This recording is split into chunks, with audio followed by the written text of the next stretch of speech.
Hey, yo, Wes. Welcome to the Damu Kiwe Conversations. Hey, everybody on IG, hit that active chucks on YouTube if you want the content. You know what I'm saying? I just pinned that for y'all.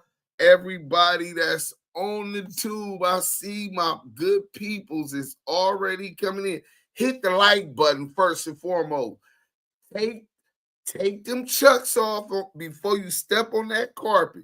Don't dirty up the red carpet. You know what I'm saying? You get a DP for shit like that. Hit that like button. We got the content. Oh, I got the work. Nigga, I got the work. For real. You know what I'm saying? And we finna go over it. WorldStar hip hop exposes Wack100 as a federal informant. Court filings say documentary substantially true. Hey, listen, we just getting started. Hit the like button. WorldStar Hip Hop has made a filing, and the lawyers declared under penalty of perjury. Under penalty of perjury, that the Wack100 exposed as federal informant documentary. Oh, Duse M's on that. I own that. Substantially true. Under declaration under penalty of perjury. Y'all ain't got to believe me. Y'all finna get the word. Hit that like button. If we don't get them like, Mike B, Solution, Bass Troll, Deuce is officially kicking much ass with this knowledge. Hey, listen, man. Y'all thought that this shit was over. The worst thing that rat ass ever did was to say Duse Sims was a snitch. Nigga, come to find out, I got all my work. He ain't produced no work. He was the snitch. He's on the internet. Shabazz, Charles, Salute, Jot G, Aftermath, White, Duse Sims to die. You already know, y'all know what's happening. Get these likes up, though. Southern Force, salute to the Damu Kiwe fam. What up? John L. Bankhead's looking with the popcorn and gave the thumbs up. Hey, listen, man. Just get your popcorn. Renegade Duchess. Salute to all. What up? Renegade Duchess. Phone going dead, but I will be back after I get home. And I already hit the like button. Well, look, we appreciate you already hit the like button, right? We definitely appreciate your presence, Queen. But right now, we finna stomp CS2 teeth down his rat ass mouth. Ricky, salute, dude. Salute to the Damu Kiwe fam in the chat. Hit them like button and let's go. Damu Kiwe Conversations, Duse M, salute 100. Hey, Kid the Barber, salute. Buddy Flowers, Jersey, salute. Panda Man, salute, man. Natchez, Mississippi to Seattle, Washington. That's my guy right there. He's coming with the new podcast. We just completed an interview. Once he get all the tweaks out and it's to his liking, I'm going to share the link. Please go support the brother. You know what I'm saying? He just getting started. We need more voices. Nah, my chucks is laced and active. Exactly. LAB, salute. Urban Max TV, Duse Sims, the dime. Y'all already know what it is. Stand on the media. Hey, Stand on the media. Condolences to you and your family. You know it's always love, bro. Definitely our prayers are with you and your family. Don't think we forgot about you. We're not supporting you. I'm here for you if you want to talk, brother. Sometimes that's all it takes. You know what I'm saying? It's about time. You know what I'm saying? Kid the Barber, WorldStar Hip Hop, the real Phoenix J, strong heart. Oh, she dancing. Oh, it's nasty work. It's nasty. Hey, I be outside with my gang. You know what I'm saying? Do you gang bang? Hey, listen, that rat, you caught it from the jump, Deuce. I said, I don't know no Damus that want to interview a federal informant like the Coochie 6ix9ine in person. Hey, academic, let's do it in person. It's going to go viral, right? Salute to the Damu and Kiwe family, one red heart, blue heart. Dahlia Hood, salute my guy. Hey, listen, the good people in here, standing tall, 213, Megan Davis. What up? You know what I'm saying? Immortal. Salute Deuce, Yah, and the whole Damu Kiwe camp. Salute to my brother Yah. Let's start there. Adam Real. Salute to my brother Yah. You know what I'm saying? He here when he ain't here. Salute to my brother Bomani. Salute to my brother Big Messy Moore. Salute to my brother Big Gov. You know what I'm saying? It's a salute. It's a whole lot of love. No Diddy being passed around. Look, Megan Davis said, hey, la Monte. We appreciate that. Whoop that trick, Deuce. Vindication. Deuce M's down. Hey, Bloody Five, man, you already know what it do. Hey, listen. Whack. All you talk about now, that's whack. Hey, LA King, 100. All I talk about is whack. But we got the paperwork. And the paperwork says Duse M's in it. So we talking about my business. We talking about my intellectual property. And we talking about my bag. What is you talking about, my nigga? See, these professional eggplant yokers, you know what I'm saying? Like LA King 100, stay with my phallus in his mouth. Nigga, take my pubes up out of your throat, nigga. They're stuck in your esophagus, right down the trachea, nigga. It's that long. You know what I'm saying? And you had your mouth open that wide. You know what I'm saying? Pause. No Diddy. You know what I'm saying? Hey, stand on it media. Salute Active Chucks. You already see what it is, man. Look, separate the lie from the jive, my boy. See, one thing y'all gonna learn about Duse M's, I'm very persistent. Really consistent. Big Nuke, what up? Miss Keita to you. Salute, hearts.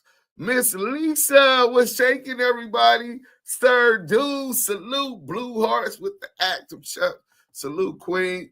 So, one thing I care too much about is my name.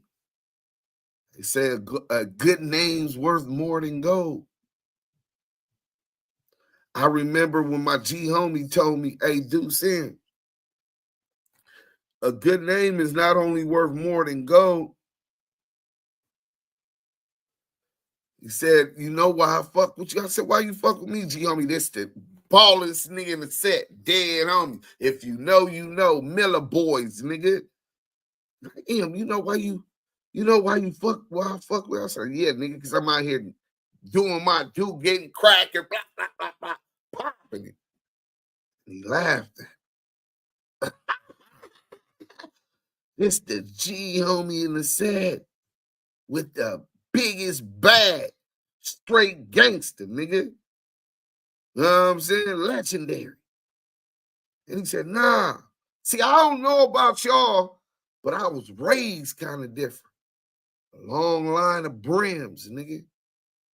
Black revolutionary independent militant soldiers. Those who stood for their community when this shit started. And understand the history enough and thought it important enough to entrust me with it, nigga. You know what I'm saying? When y'all hear me popping about the gang, that's how long I was young having to learn this.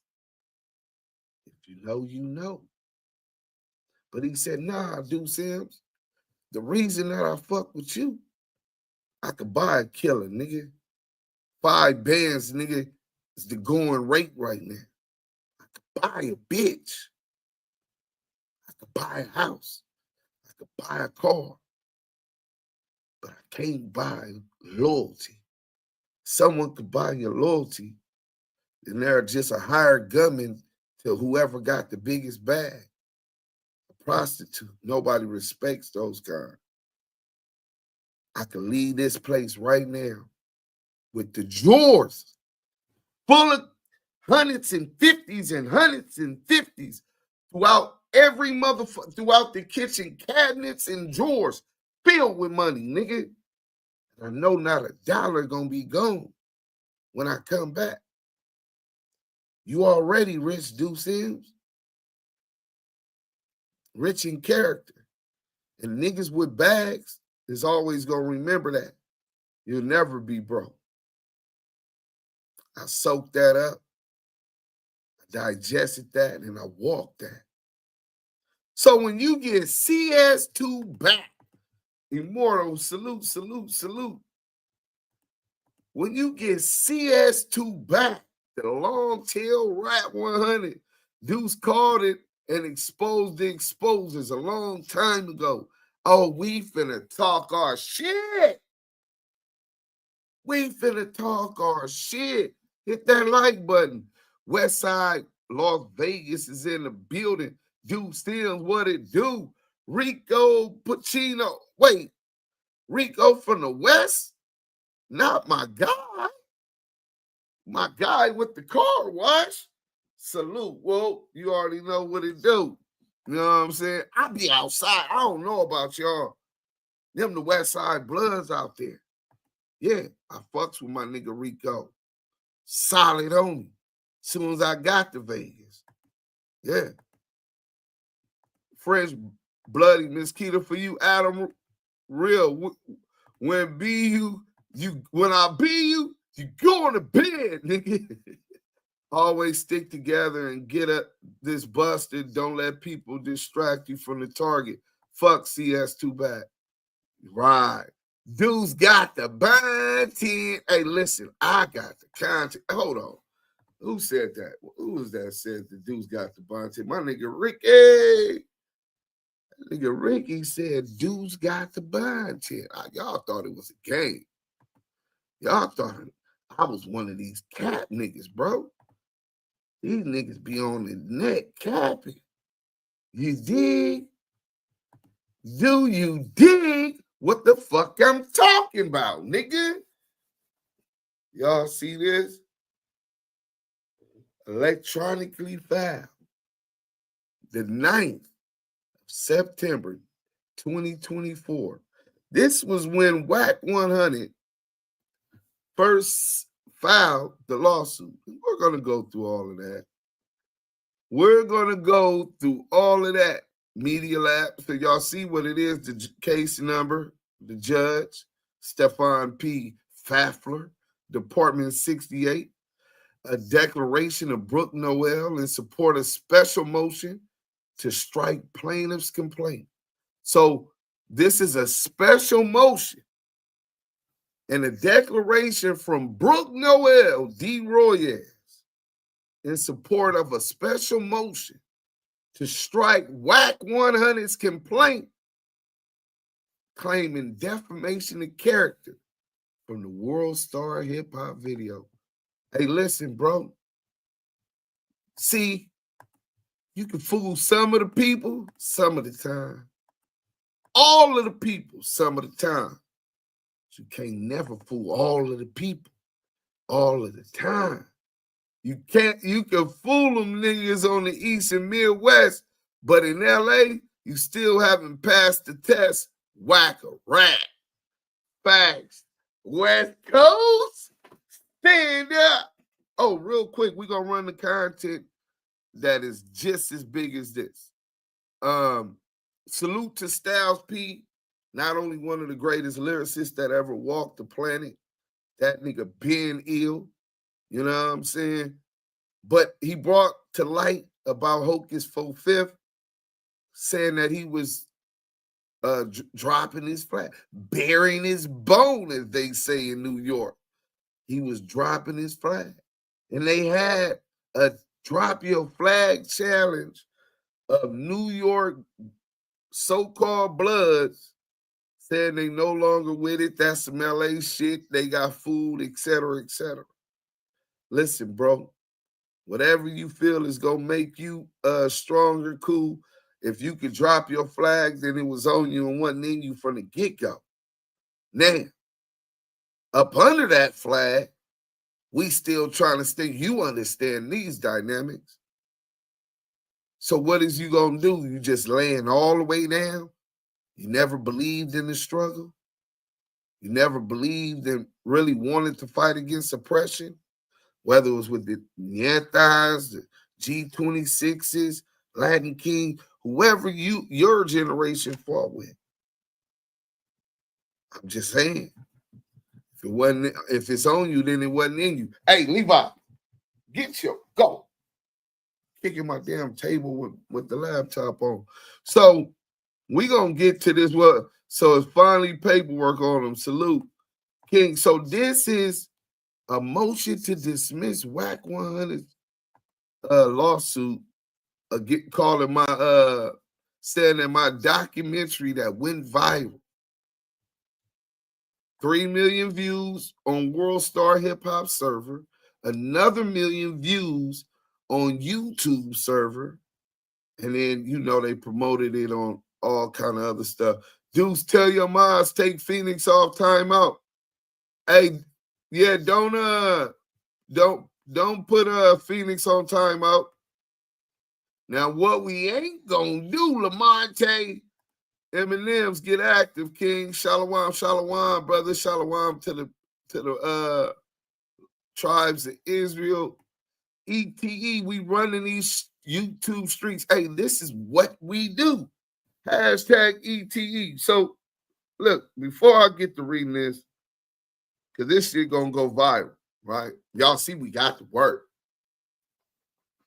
Shout out to my bro, most scandalous Los Angeles TV. I stress him out. He say that I run a slave plantation. He joined the union. Him and TD protesting against me. And I challenge his work ethic. You know what I'm saying? But my nigga, from the get-go, when they got off on me and they squatted up with the exposers, that nigga started helping me on YouTube. I didn't even know how to really StreamYard at the time. So, salute to my brother. Salute to Smoked Out TV, Simply Talking, whatever you want to call him, No Cap Network. Another brother. We bump heads. Men can agree to disagree. But that's another brother who's helped start the ETE. I think he the one that named it, Expose the Exposer. With belief in me, belief in my word, belief in my character, belief in my journalistic skills. I do journalistic research. You know what I'm saying? And they believe that what I do is differentiated on the internet because I hold myself to the highest of standard. We filing to get our media credentials as we speak. B. Ruth, Deuce, you cut the curls off already. Thought you was joining the braid gang. Hey, B. Ruth, get off me, bro. I was going to do it, but we got a wedding coming up, bro. You know what I'm saying? We got a wedding coming up. Wack definitely running from this work, speaking about everything else. Usually he running and trying to spin. Yeah, Marlon Joe. Let me see all my good people in the chat. What up, Don Deuce? Nutso from the Rack in the building. Shout out to Shy Rack. You know what I'm saying? T Turner L. Salute to you, brother. The real Phoenix. I'll be outside with my gang. Get fly with that. Hey, more's a Mecca for sure. Show them the work, dude. Listen, I got the work. I talk to dog. Listen, my nigga. All of y'all that said, I don't believe the CS2 back stuff, Wack. All of the YouTubers. Oh, that's fake work. They proved it wrong. All of you niggas that didn't believe that this nigga wasn't no Pacoima Paru. This nigga wasn't what he claimed to be. This nigga was a federal informant.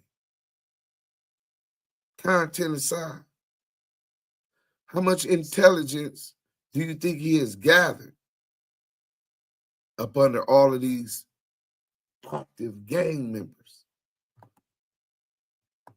Around all of these hip-hop industry guys. You ain't timed out because we seeing your comments, Phoenix J. You good. Hip-hop police, Chrissy Velasquez, salute. I'm here to hear this one. You didn't want to miss it. Hit that like button, man. Get the likes up. I got to read all of this. Maria says she going to bring me some coffee.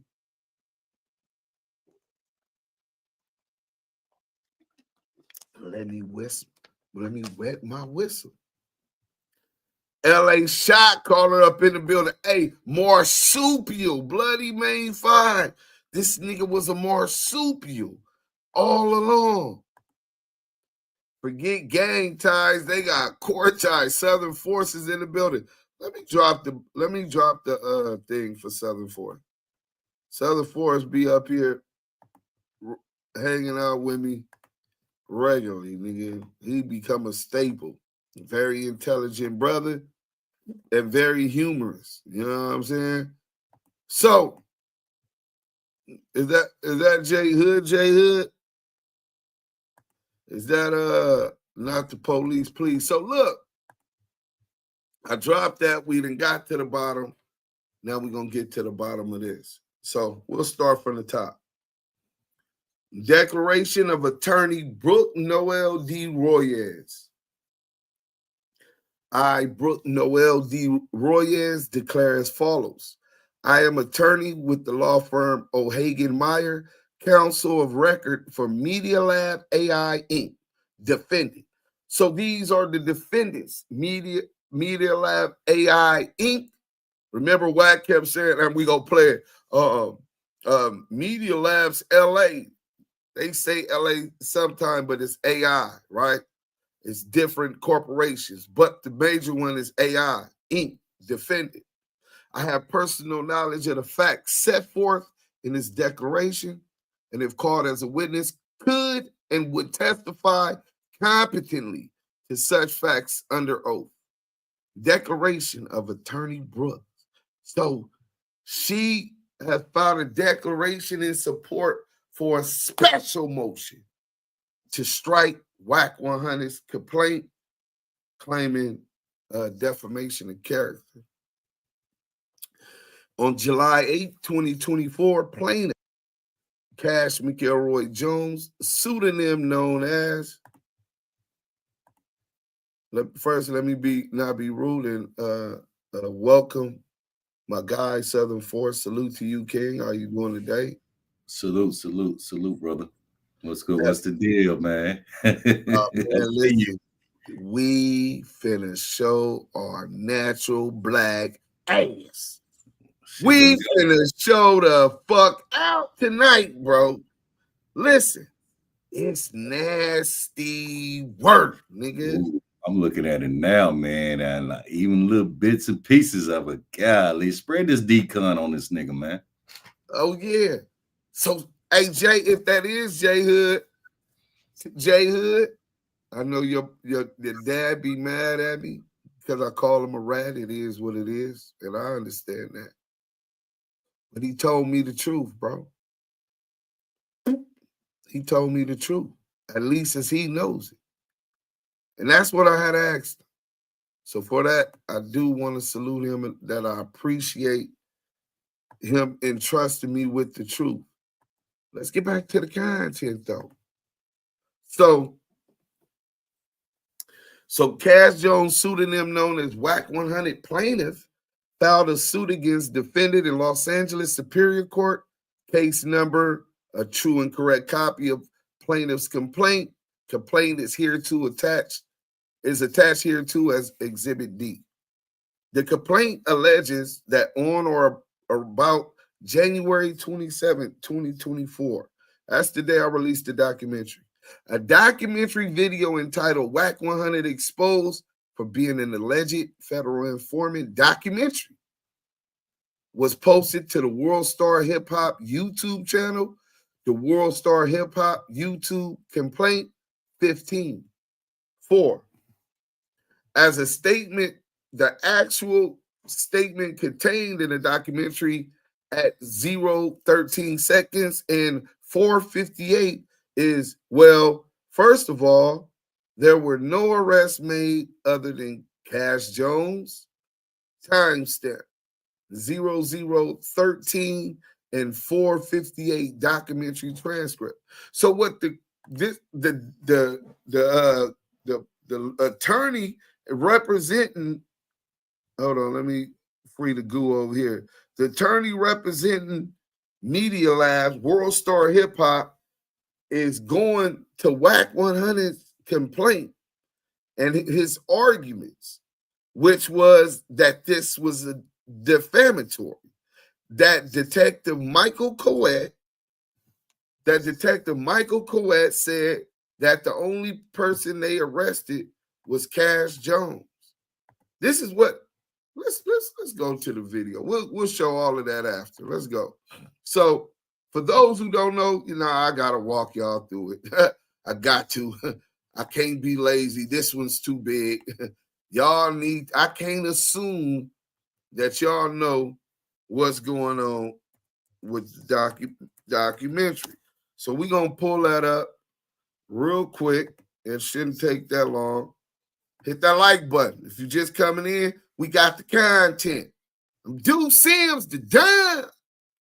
I represent with the Damu and Kiwe Conversations, the podcast that helped formulate ETE movement, expose the exposers. You know what I'm saying? Bam. Oh, Duse Sims just clout chasing. Blase, blah. Oh, they mentioned Duse Sims in this, they definitely mentioned Duse Sims in this lawsuit and post my links as a reference in the case, nigga. You know what I'm saying? Hold on, where is the damn documentary? I don't see the damn documentary. Oh, I'm not on the right thing. Confidential source.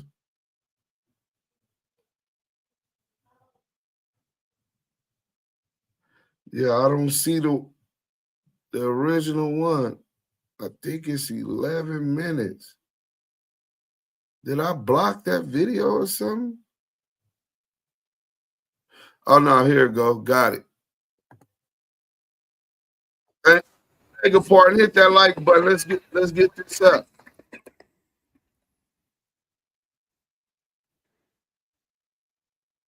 Oh, they got the transcripts to this whole thing.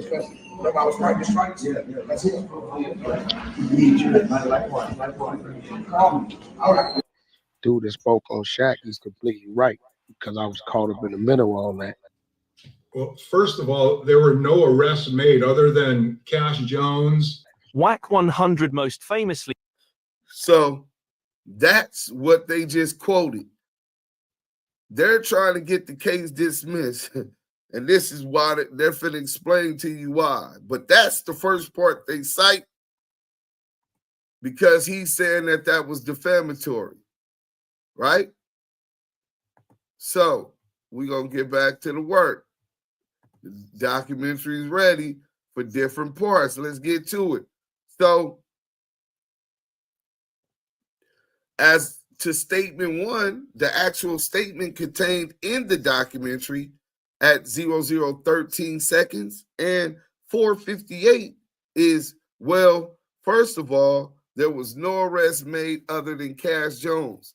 Timestamp 13 seconds and 4 minutes 58 seconds. Documentary transcript, page 2, line 10 and 11. There's a transcript in here, I have it, of this whole documentary because they're utilizing and breaking down my documentary as part of this civil suit. Hey, listen, my nigga, as to statement number 2, the actual statement contained in the documentary at 3:35 is Stutterbox alleges that Wack100 was caught on a wiretap to commit murder. This is why his house was raided and led him to working with the police as back. Who back? Ain't no back. I don't know no back. Hey, as back. This was Stutterbox alleged. We said that Stutterbox alleged it. I couldn't confirm it, but it made a lot of sense. Nigga, you was still working for Deja 34 record label, Shaquille O'Neal and Money Mark Stevens as security for Ray J. You're an employee. So you still are an employee for that record label, and they interviewed everybody at the record label. Ray J, DJ K Slay, Shaquille O'Neal. They interviewed him at USC in the Gallon Center, and Money Mark Stevens. And this officer that says the only one arrested was Cash Jones is the one that arrested him. That was the one that interviewed everybody, right? As to statement 3, the actual statement contained in the documentary at 5:48 is, was this back also referred to as confidential source number 2? Response, yes, sir, correct. Timestamp at 5:48, documentary transcript, page 8, lines 3-5. So that's Money Mark Stevens. I asked him, was this back also referred to as CS2 back? And he said, yes, sir, correct. So Wack is saying that's defamatory. As to statement number 4, the actual statement contained in the documentary at 22 seconds is, Jones has been exposed as a confidential informant in paperwork recently released by defendant Money Mark and Stutterbox. Timestamp, 22 seconds. Documentary transcript, page 2, lines 12-15, right? 8, as to statement number 5, based on review of the documentary and the documentary transcript statement, number 5 does not appear in the documentary. So Wack100 listed some stuff, his attorneys listed some stuff in the complaint arguing defamation that is not in the documentary. We got the transcripts. So that's one of the reasons that they secured the transcripts to prove that they were also lying, adding on stuff that wasn't stated. Number 9, as to statement 6 reflected an accurate transcription of the statement published in the documentary at 10:18. A true and correct copy of the video documentary identified in paragraph 4 of Daniel Cotton's declaration in support of defendant's motion to strike is contained on a USB flash drive and lodged with the court. Babe, please. A true and correct copy of the certified transcription of the video documentary identified as Exhibit C in the declaration of Daniel Cotton, filed concurrently in support of defendant's motion, is attached here too as Exhibit E. We got that also. We got that also, right? So, number 11. On February 5th, 2024, plaintiff Wack100 and his estate personally appeared in a video entitled Wack100 Responds to WorldStar Video Accusing Him of Snitching. The reaction video posted to the No Jumper Clips YouTube channel, NJCY YouTube channel. Oh, we gonna get in the new No Jumper. We gonna get into how much the No Jumper Clips, not even the No Jumper with 5 million, their Clips channel makes per month. The range, right? As well as they doing like 2 million streams weekly on just the No Jumper Clips. Do y'all understand how much money that is? But anyway, 12. The No Jumper Clips YouTube channel has approximately 756,000 subscribers and more than 2 million views per week on average. Averaging 2 million a week just on shorts clips. A true and correct sample printout of No Jumper Clips YouTube stats, summary profile, Social Blaze stats, attached here to as Exhibit F. We got that also, right? The subscriber and view metrics are also located at the following URL, http Social Blade YouTube No Jumper Clips. We're gonna make sure that we gonna make sure that when we go to that, we'll just see it in the exhibits. We're not going to that now. A true and correct copy of the reaction video is located at following URL. This is to the No Jumper channel with the 5 million viewers. Wack100 up there with T Money for Mansfield Crep. And they're discussing this with Adam. Well, Adam is discussing it with them. 14, a true and correct copy of the certified transcription of the reaction video is attached here too as Exhibit G. G is in gangster. 15, in the reaction video, plaintiff, which is Cash Jones, talked at length with the No Jumper Clips host and other show participants about the documentary video that was posted to the WorldStar Hip Hop YouTube channel 10 days earlier, right? So I released the video January 27, 2024. By February 2nd, Wack100 had the cease and desist filed to YouTube by his attorneys, claiming that it was defamatory, and then they ended up filing a suit later down. But 10 days after I released it, No Jumper is up there confronting Wack100 about these allegations. I can't say confronted because he definitely just let Wack take whatever narrative he wanted to take, but that's cool. You know what I'm saying? That shows your journalistic skills. Even worse, the lack thereof. So Adam Graham Mason doesn't push therein. Plaintiff stated that he is a public figure in relation to documentary.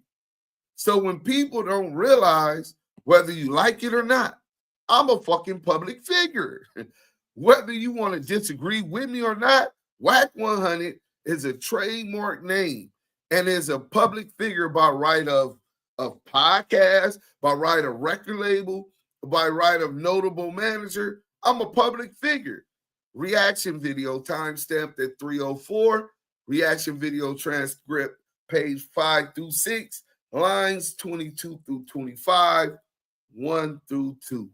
So Wack, dumbass, not understanding the law, then claimed 4 days after my documentary was up there that it was defamatory, and that he's not a public figure is the win on No Jumper, and he's telling and admitting he's a public figure. See, public figures are able to be reacted to because they're public figures.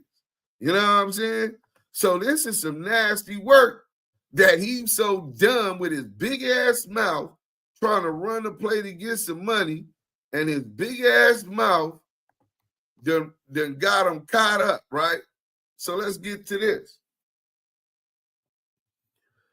In the reaction video, plaintiff publicly stated, when I seen it go on WorldStar, I said, let it get to 1 million, because the more views it has, it means the more damage is done.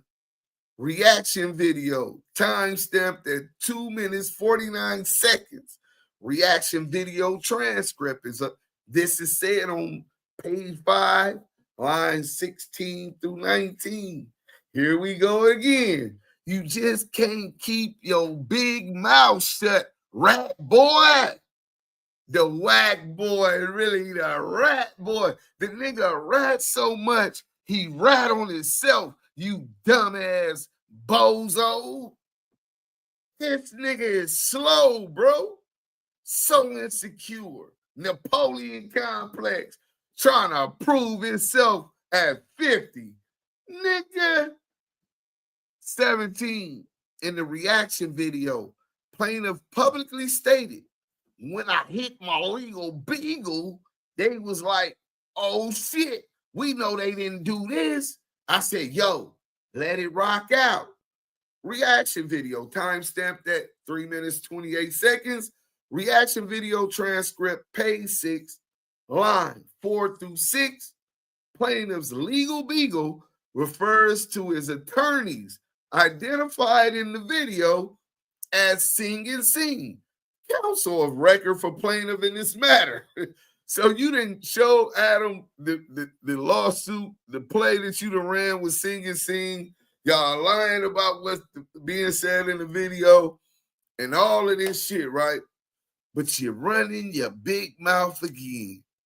You tell him that you said, let it rock out. If you were concerned about damages, then why would you try to scam it out and say, leave it up there so more people can see? You tried to rock this out so you can spin a narrative that you were not a confidential source to back. 18. In the reaction video, plaintiff publicly stated, I could have got that shit snatched down on day one. No, let's let people get it. Talk about it. Other blogs grab it. Share it. Because my team is tracking everywhere it goes. Reaction video. Timestamped at 4 minutes and 6 seconds. Reaction video transcript. Page 6, lines 16 through 20. So now they got the dumb nigga talking about he wants it to spread. He's benefiting off of the notoriety, and so that he could claim defamation. So on August 30th, 2024, MediaLab filed his pleading responsive to the complaint, denying all allegation and asserting affirmative defenses. A true and correct copy of defendant's answer is attached here too as Exhibit H. We got that also.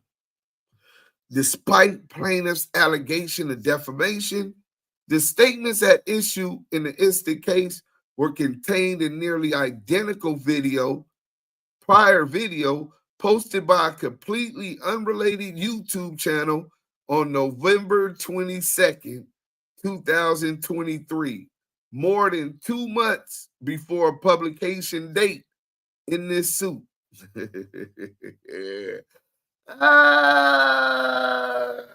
Shit. I'll be outside with my gang. So now let's see what y'all see what's going on. Let me see. We got to get interactive. I hope y'all follow what that happened. Let me break this part down and then we can see what y'all talking about, right? So 20 is saying, despite Wack claiming defamation, the statements at issue in this lawsuit were contained in nearly identical prior video, posted by a completely unrelated YouTube channel on November 22nd, 2023, more than 2 months before publication date in this suit, right? You want to know what publication that was? November 22nd, 2023? It was Channel BLK.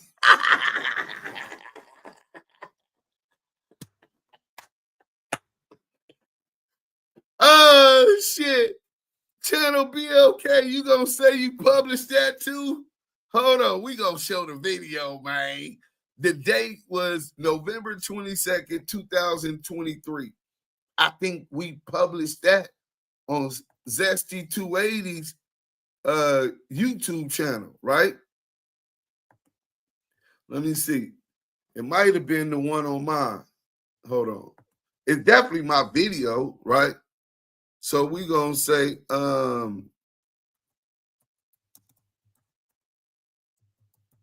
so we gonna see what this say. We gonna see what this say. Boom. Hit that like button, man.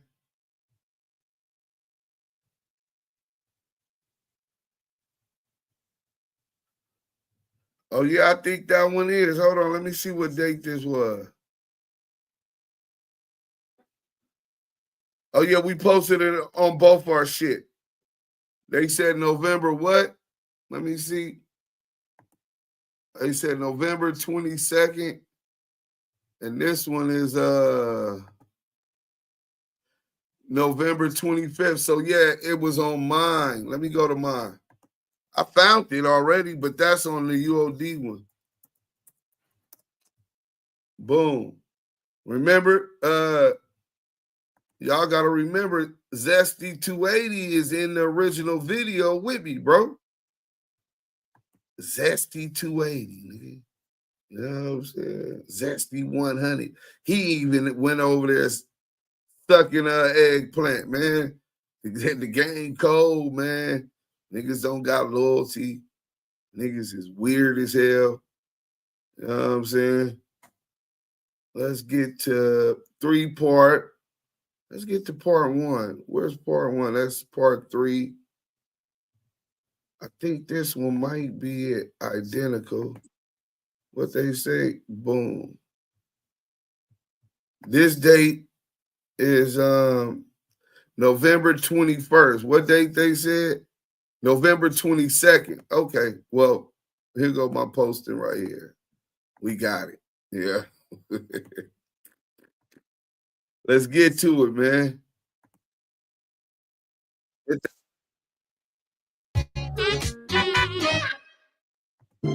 Our agency is very supportive of the females in leadership Hey, here. listen, We have a get lot your of popcorn. Wait. Y'all see what that say? Active Chucks, nigga. The video is Active Chucks. Damu Kiwe conversation.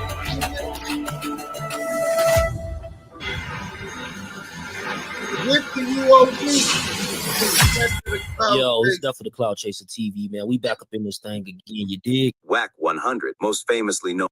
So, there it goes. This dates line up. The first publication, Wack100. Why you ain't sued Duse M? I'ma sue Mark Stevens. I'ma sue Duse M. Let's get to the chat, man. I know my people, they going crazy in the chat.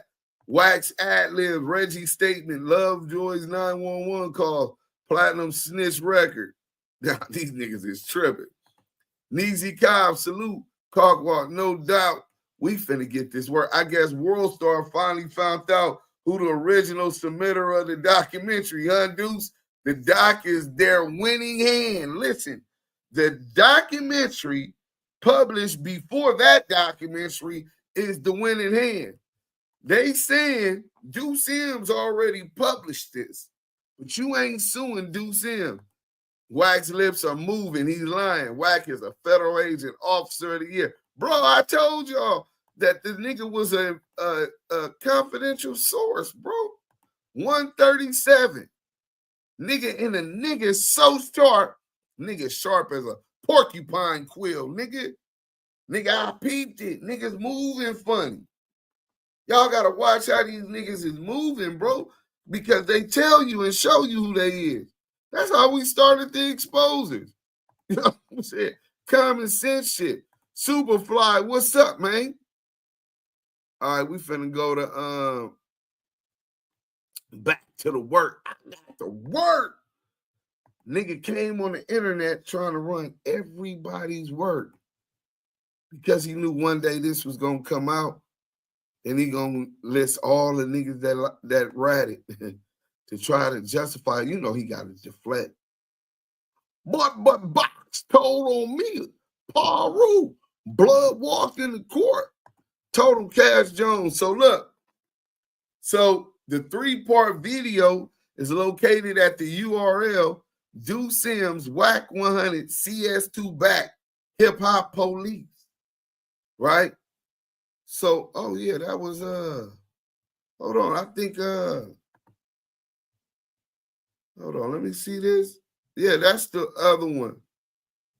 That's the other one, 29. All right, so bam. And Wack100 CS2 back hip hop police part 3. So they got it. 3-part video, nigga.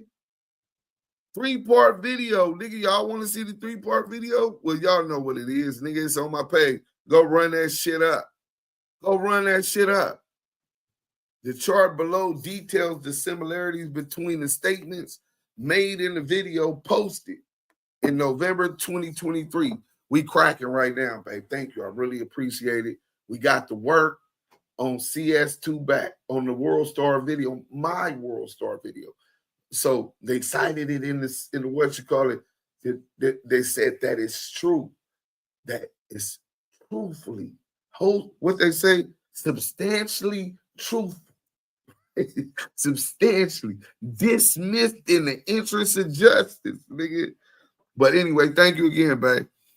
Maria over there laughing at me. She know I'm putting her on blast in front of 350. You know what I'm saying? Boina was black and blood. Hey, they don't press play, they press charges. Miss Keita to you. Hey, listen, y'all know this is going crazy. Hey, look, Channel Black's up in here. Hold on. Come on. I'ma send this to you. I'm gonna send this to you since you clout chase me all the time. Since you the copycat serial killer on YouTube. Whatever I do, you follow and put your name on it. That nigga really you like my shadow, bro. Channel Black. And can't do no YouTube views like that though. I think he got like 100,000 YouTube views, 150,000. They gotta do that a month, dead homie. I got a question. Yeah. All right. So when he tried to file a motion to suppress evidence and it denied it, the real reason why they denied it is because they like this. Hey, you try to suppress this evidence, you don't get no deal. But if you go back where you came from, give us an interest of justice, you can come back to Texas and get it dropped. Right. Okay. As long as you work with them. Mike B just here loving the vibe and to see Due shine. You know, hey, Jerry Griffin, man, I really appreciate that. You and Mike B, bro. That support is impeccable, bro. Y'all know that. Don't think I forgot about y'all. But let's get back to the work. So, actual statement in the documentary. 2, look how they break it down. Actual statement in the documentary. Stutterbox alleges that Wack100 was caught on wiretap to commit murder. This is why his house was raided and led him to working with the police as back. When it says alleges and that Stutterbox alleges, that's a true, accurate description of what happened. Stutterbox alleged that Wack was caught on a wiretap to commit murder. Y'all can't prove otherwise. This man says that his Rolls Royce was shot up with him and his wife in it. I think he said 17 shots, bro. Ask Jay Hood about that.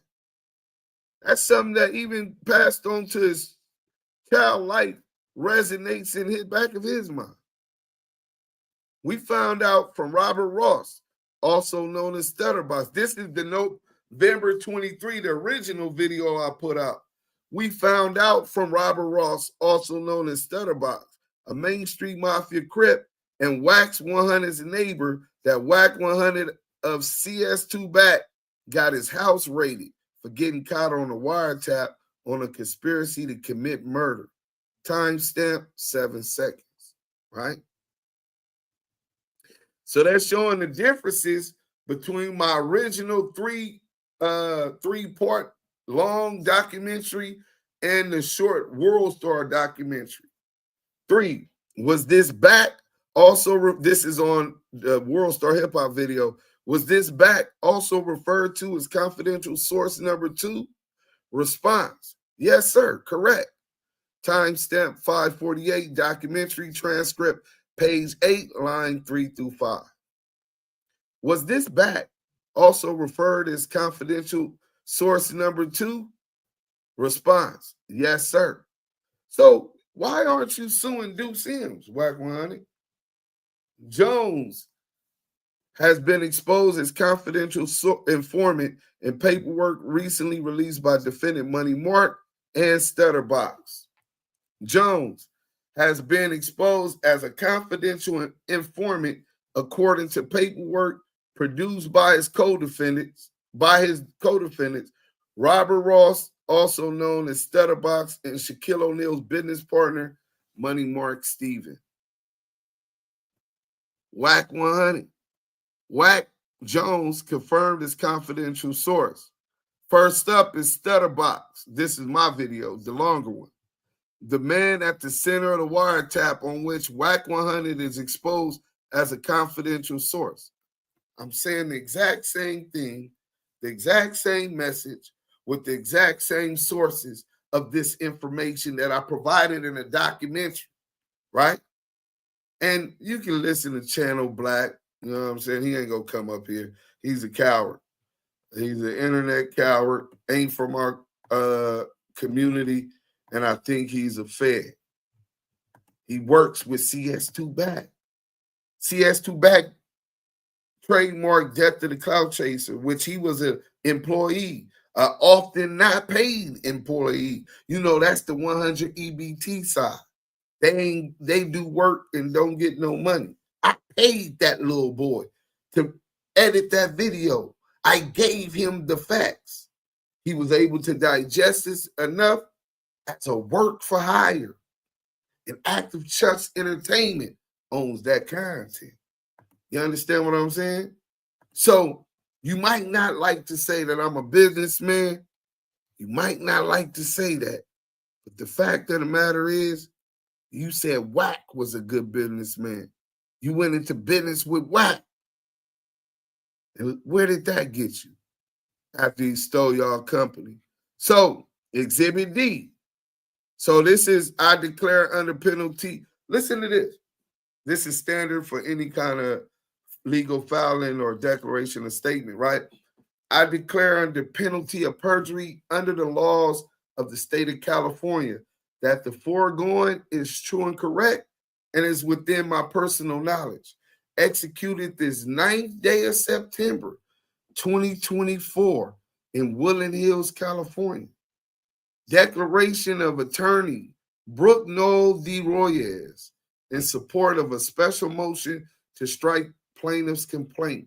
They're getting rid of the complaint, electronically filed. This is to Wack100's attorneys, Sing, and Charbin, these high-power Beverly Hills attorneys that this nigga Wack was bragging on, that tried to bamboozle and hoodwink the people.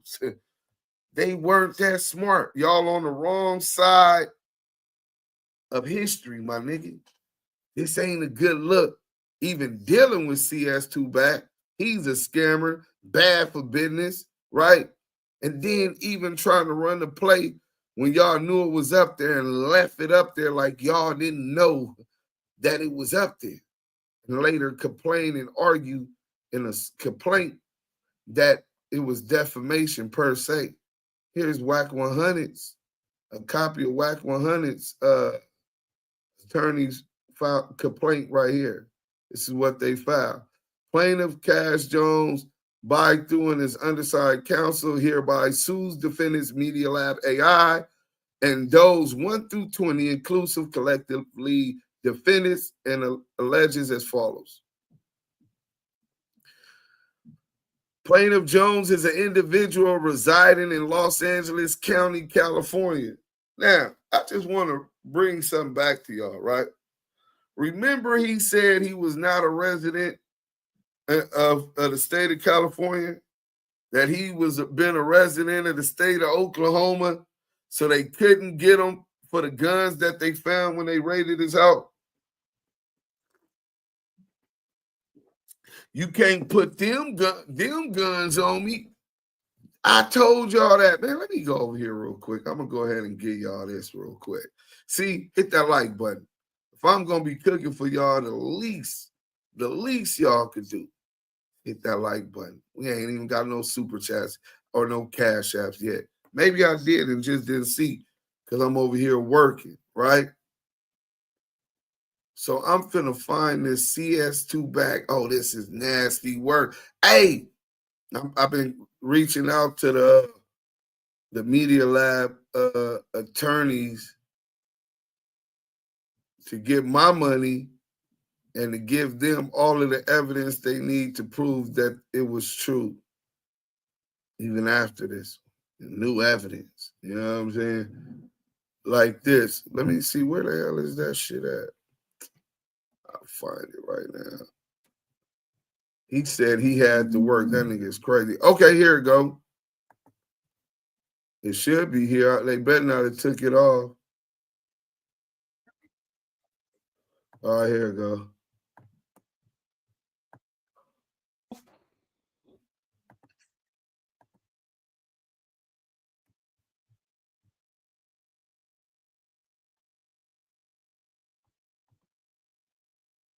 Box, what you need me for? Oh man, nigga, just get you out the house, nigga, hang out a little bit. Let's start this over. This go give me a chance to break down from reading. Let's start it over. When you didn't voluntarily told on 7 people and it's documented, right? Yeah. It's a movie by it. There's no way that you got anything to say about anybody. Man, look at Key Money up there, dick. I've been looking for what they talking about. You chilling with the answer. I know the nigga. That nigga ain't that type of nigga. He don't sit down and do interviews and shit. He didn't do that kind of show. He went bad. He damn sure ain't gonna do it now. That ain't him. Yeah, that nigga, I guess it looked like a live or something he did. He went live and I guess they started uploading it to YouTube from his Instagram or something like that. Yeah, I gotta go find. He wants some money, send me a text. At least once a month. Yeah. I know the nigga.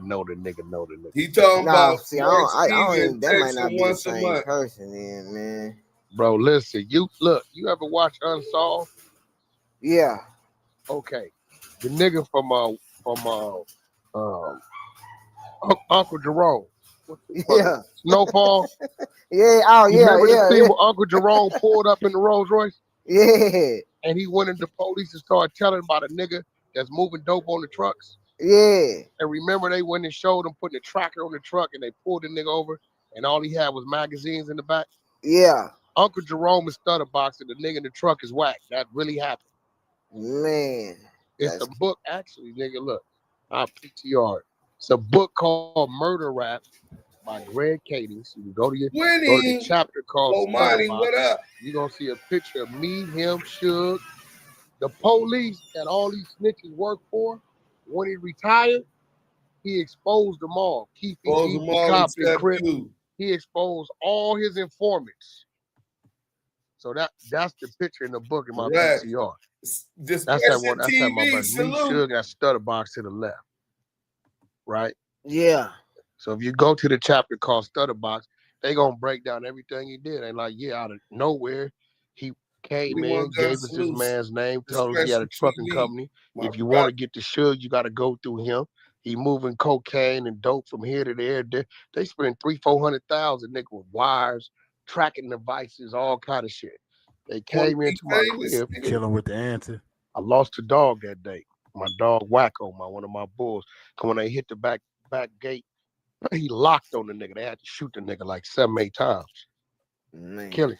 Okay, He came in, cuffed my wife. It was like 40 agents, my nigga. And couldn't find shit. Had to walk up out of here. David, he sent them. He had them on me. They thought they were gonna find something in the house. He didn't find nothing. I still didn't know.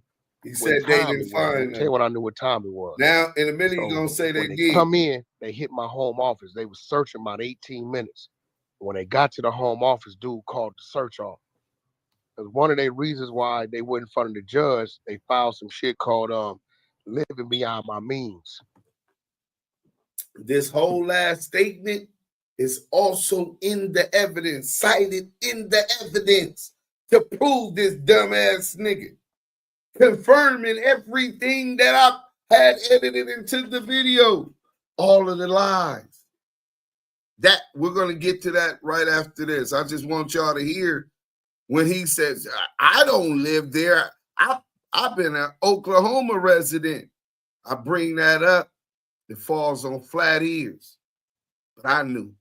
That's all that mattered. Nigga can't tell me, let's go. Which kind of supported their probable cause, along with their confidential informant that they paying. He's a reliable source.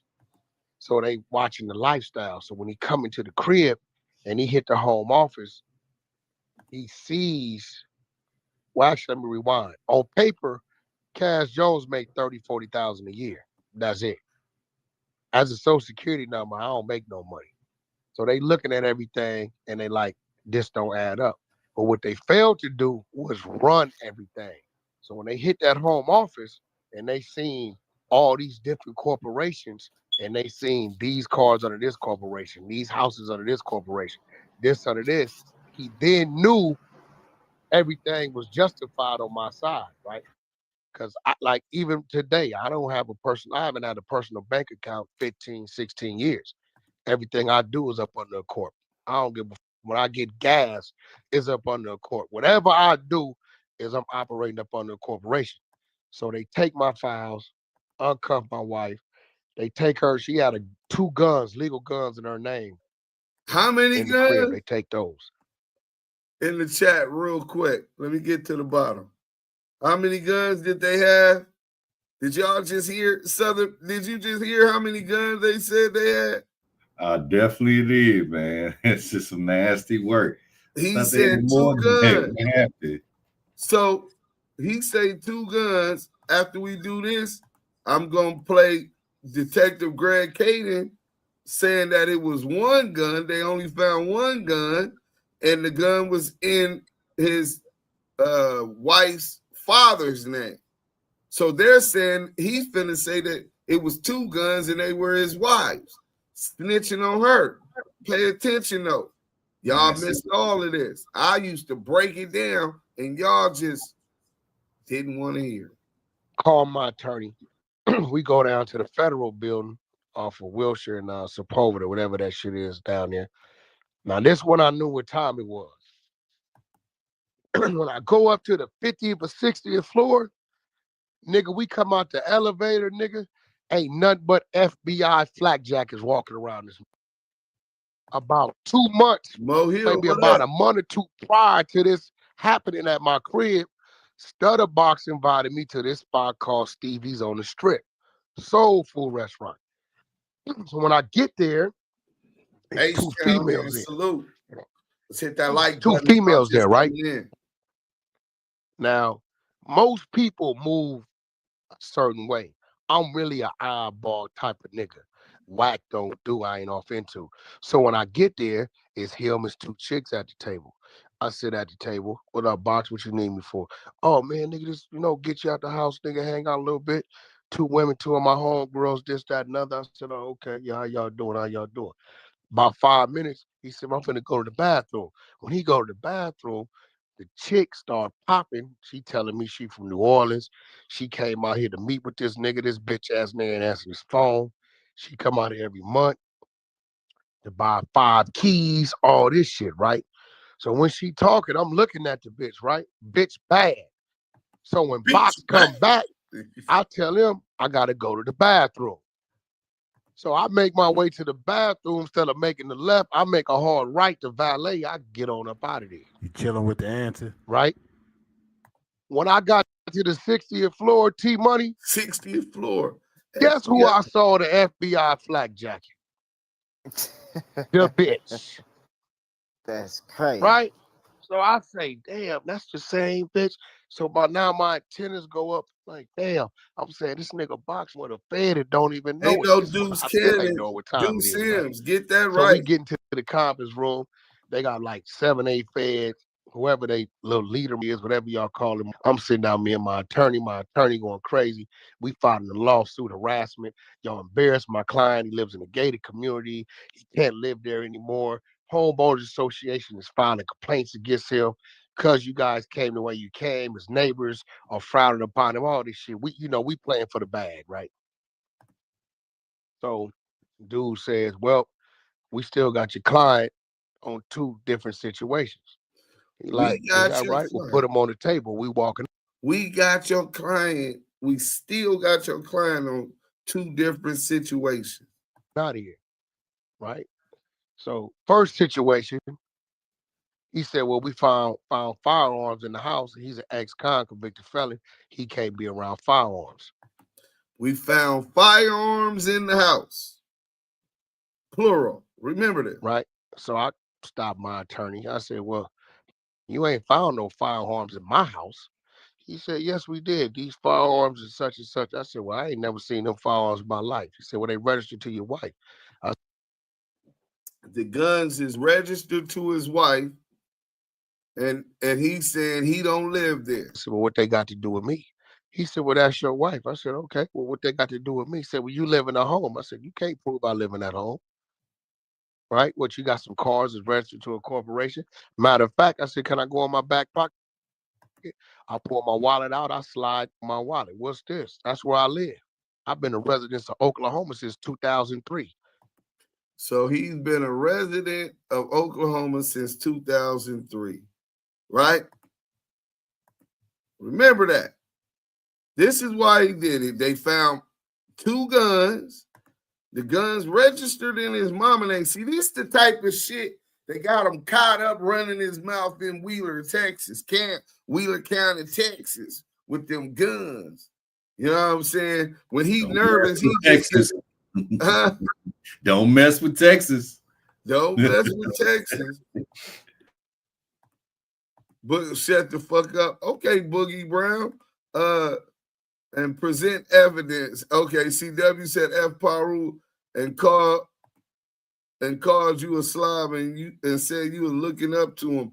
Agent versus agent, rat versus rat. Well, I don't think CW even know who I am. And the fact that this Wack thinks he's the smartest criminal. Yeah, but remember those facts. And then I want y'all to remember this fact also. And then I'm going to go back. But he's been a resident of Oklahoma since 2000. I got 13 houses on my portfolio. Which one you going to put me in various states?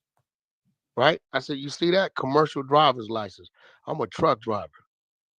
So you putting some guns on me that's in a California residence, but yet I pay Oklahoma state taxes? Help me understand it. At that go. Second thing they had against me, they press play. Wiretap. This is why I know when I hear certain wiretaps was conspiracy, how they get you.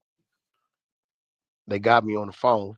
So he admits that he was caught on the phone, that they tell him the second thing, they got him on guns and they got him on wiretap. Exact same thing that Stutterbox was saying. But back to oh yeah, we gotta show y'all the that he lying about. He said 2 guns. Now he brought, when I exposed the paperwork, he brought Greg Kading, and Greg Kading said it was 1 gun, and who the possession of the gun was her father. Hold on, let me play this clip for y'all. Clubhouse, please hold on 1 second. To me was my home, like y'all really fucking looked into me. Yeah, we did. We looked into you. We wiretapped you and started to track your truck and do everything we could to verify whether or not the information that we were receiving was valid. And ultimately, it turned out not to be. We did a search warrant at your house and came up pretty much empty-handed, with the exception of some worn-out old gun that I think belonged to your wife's dad or some shit like that. Things happened to me with my home. Like, y'all really fucking looked into me. There it go right Yeah, there. we did. We looked into you. We Who the gun belonged to? And started to track your truck and do everything we could to verify whether or not the information that we were receiving was valid. And ultimately, it turned out not to be.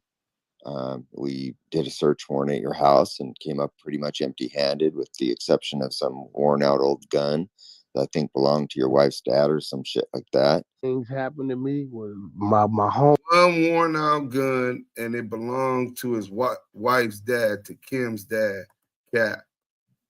He was able to bring a deputized federal agent, LAPD officer, task force, the head of the task force. I think they wore DEA badges, right? Let me pause this real quick, and then I'm finna get to y'all right now. Hold on, let me mute up real quick. 1 second.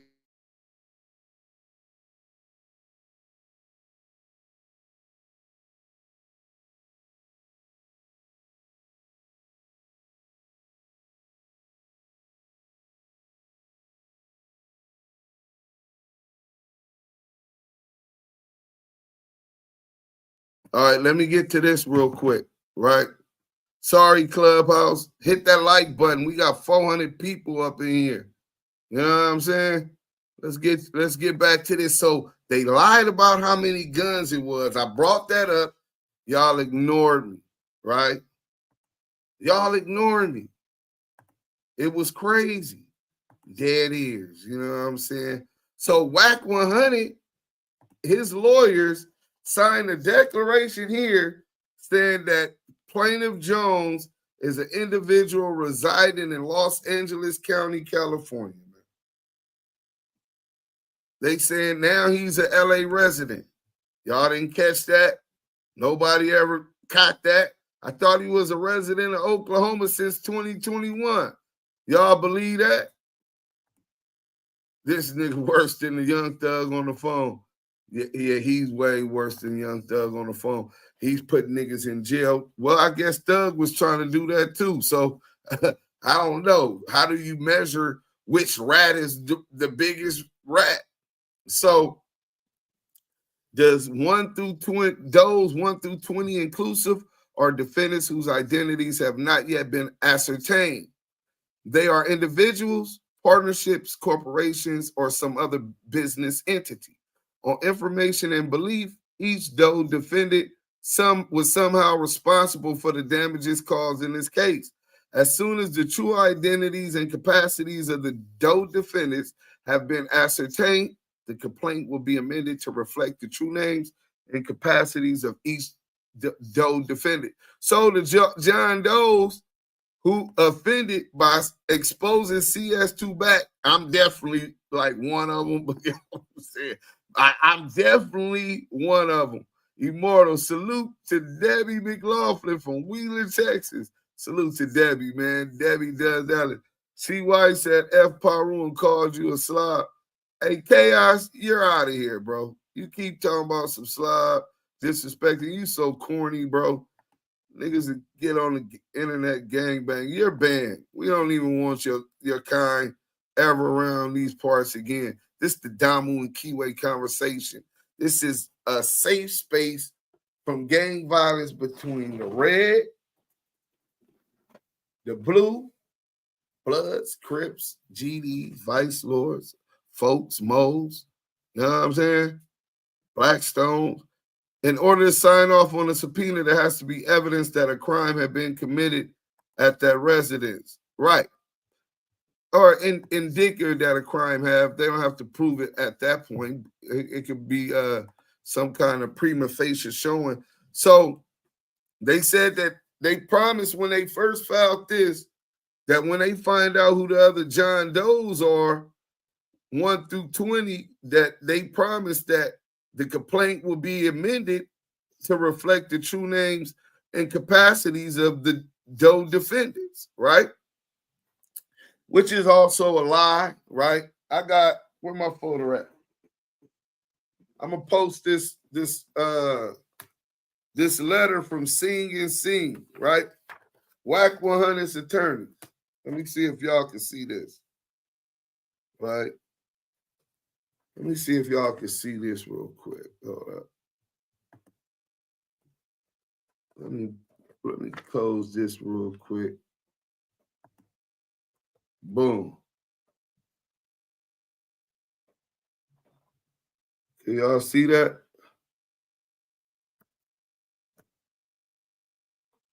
And this letter from Sing and Sing, that's their stamp paper.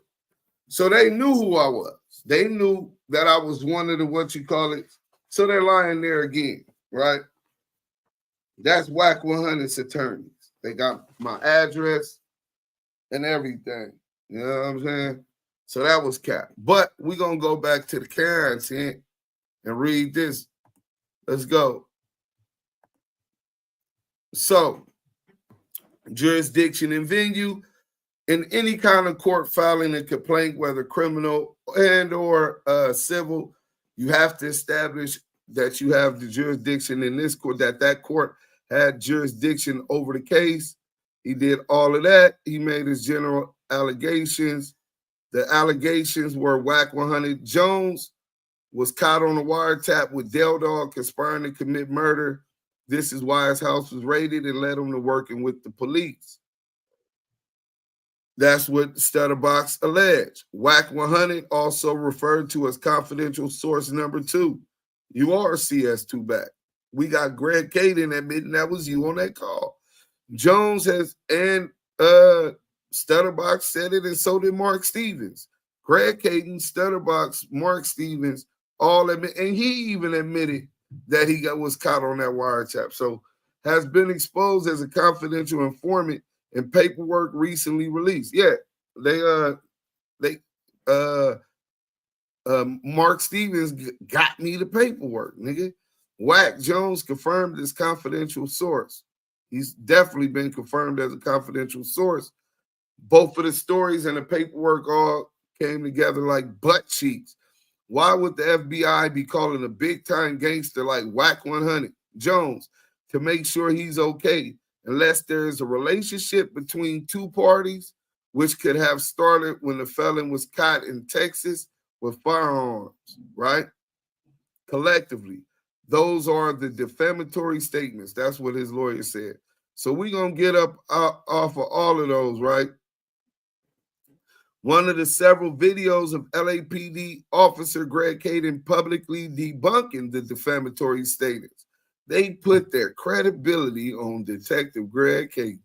Published at the latest on or around August 30th, 2022 can be found at, and then there goes the link. Defendant could have readily determined that the defamatory statements were completely untrue and only published the video to harm plaintiff Jones. So this is what he argues. Let's get past all of that. Right. Let's get past this. We're not going to reread his complaint. Bam. Demand for jury trial. So he act like he want to go to trial. Oh my God. We definitely got to get down first though. So here goes Exhibit A, right? Exhibit A. This is WorldStar Hip Hop. This is the video. Official channel. When I released it, it went on WorldStar Hip Hop's server page.com. It went on their YouTube page. It went on their Instagram, TikTok, X, Facebook, Snapchat, Spotify, everything, right? Marketing machine, right? Exhibit B. Here's the letter from Wack100's attorneys. Remember that letter I just showed y'all? Y'all see the same signal, symbol, logo?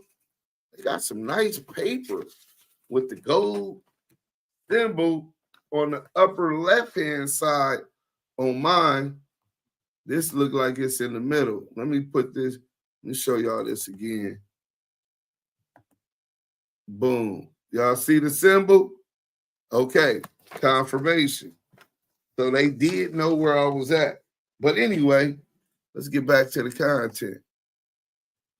So this is Exhibit B. I believe this was Exhibit B. Boom. So this is the letter to Media Labs from Wack100's attorneys. Boom. Exhibit E, Media Lab, defamation matter. The transcript of the video recording, file name, Wack100 exposed for being an alleged federal informant. The documentary. Let's talk about it. We get into it. That this dude brought down death row with that in-house snitching, or enough there is to issue a subpoena. So I live okay, but I'm going to set up LA politics for growth on payroll. You know what I'm saying? Mac Mean, true story, active Chucks. He don't do interviews, he do interrogations. This is crazy that a cop is interviewing on Clubhouse about your case. Facts, cash perjury. There was enough evidence of a crime committed for a magistrate judge to issue a federal subpoena. Fact. His favorite show, Law and Order. Hey, Ricky, Deuce, Greg was laughing when CS2 Back introduced him because he knew what CS2 Back was doing. Well, no, he was laughing because Wack introduced him as the lead investigator of the Main Street case. And he wasn't the lead, he was the lead of the task force. And the leads for the Main Street case were both ODM Slim down there. Hold on. Let me pull my brother up, man. Stream that shit too, ODM Slim. Shout out ODM Slim show. Been rocking with me the whole time. We bump heads. You see that big old peanut ass head? Nigga, of course we bump heads, but that's my brother. You know what I'm saying? We ain't gotta see everything eye to eye. I'm so proud of his growth, that he's still free out here. He's still alive. Salute to that brother, man. So I just dropped the link, ODM Slim. So if you want that, you want to come up, you already know.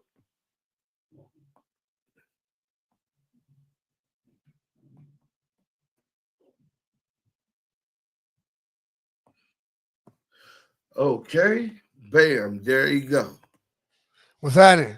What's happening? This is some nasty work, brother. Hey, I was waiting for this to come out. Wait, salute, bro. You know how salute, bro. You know how it's one day everybody get them saying, everybody get their day in court, man. It's his turn. Yeah, yeah. And I got that stream. You can stream to your people too. ODM Slim, make sure you do that. I don't stream with people. Oh, you don't know how to do it. I don't do this. I don't do this right here, man. I don't be on this shit. You don't do StreamYard? Hell no. Oh, okay. You just go straight through YouTube. No, I do the Streamlabs OBS and shit. I do the OBS shit. Yeah, I do got the deed proving he lived there. But look, let's go to this real quick, right? We're going to get off of this and get. So this is the filing evidence for my documentary on Wack100's lawsuit. It's exhibit defamation letter. This is exhibit E, right?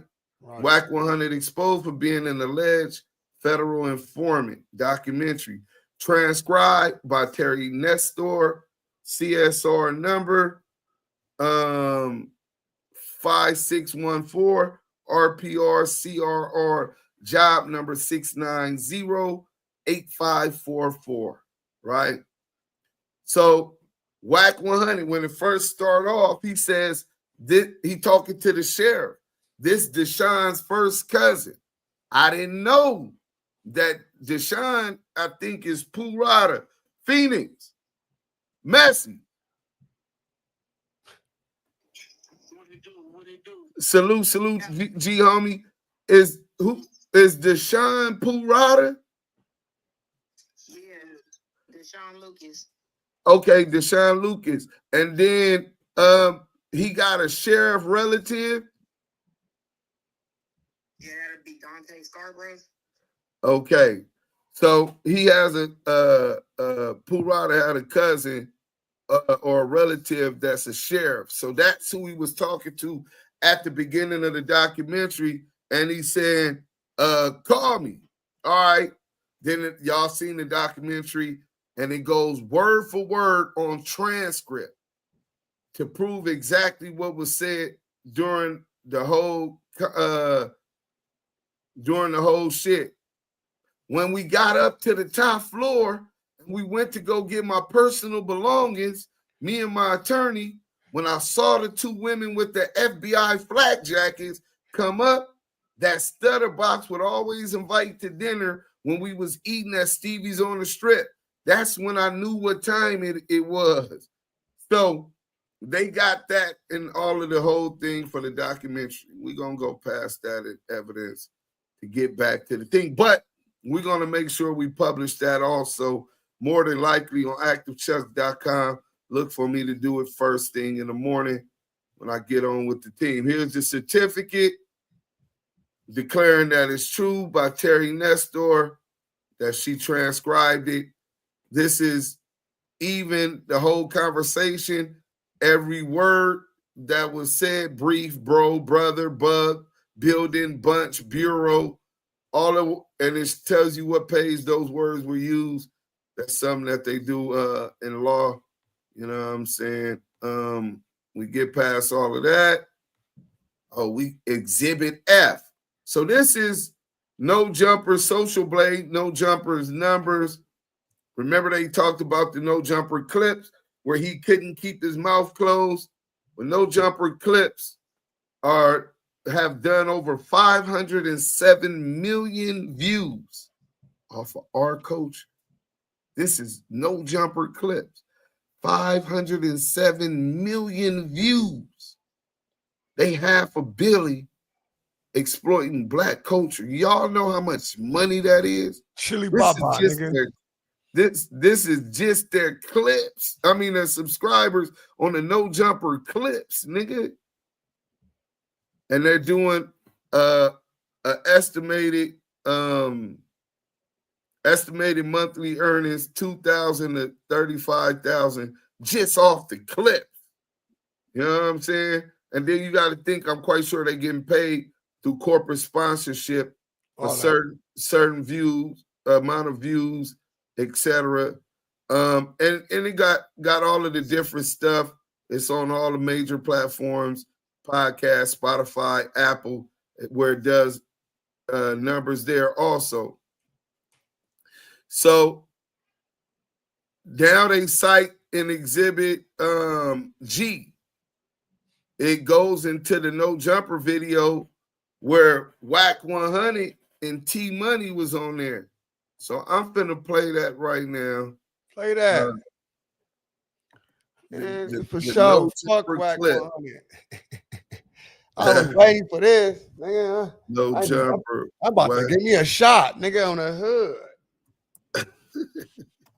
It's nigga. You ain't got some bombs on them dudes. Let me see. Oh no, I'm gonna go Wack100 WorldStar Hip Hop. Yeah. That's what I gotta put. Wack100 WorldStar Hip Hop Snitch. That should come up. Oh yeah, there it go. There it go. Snitch ass. So this is the evidence that they got also transcribed in the civil lawsuit over the WorldStar Hip Hop video. Wait till we get to this lawsuit, y'all. I mean, the motion to dismiss.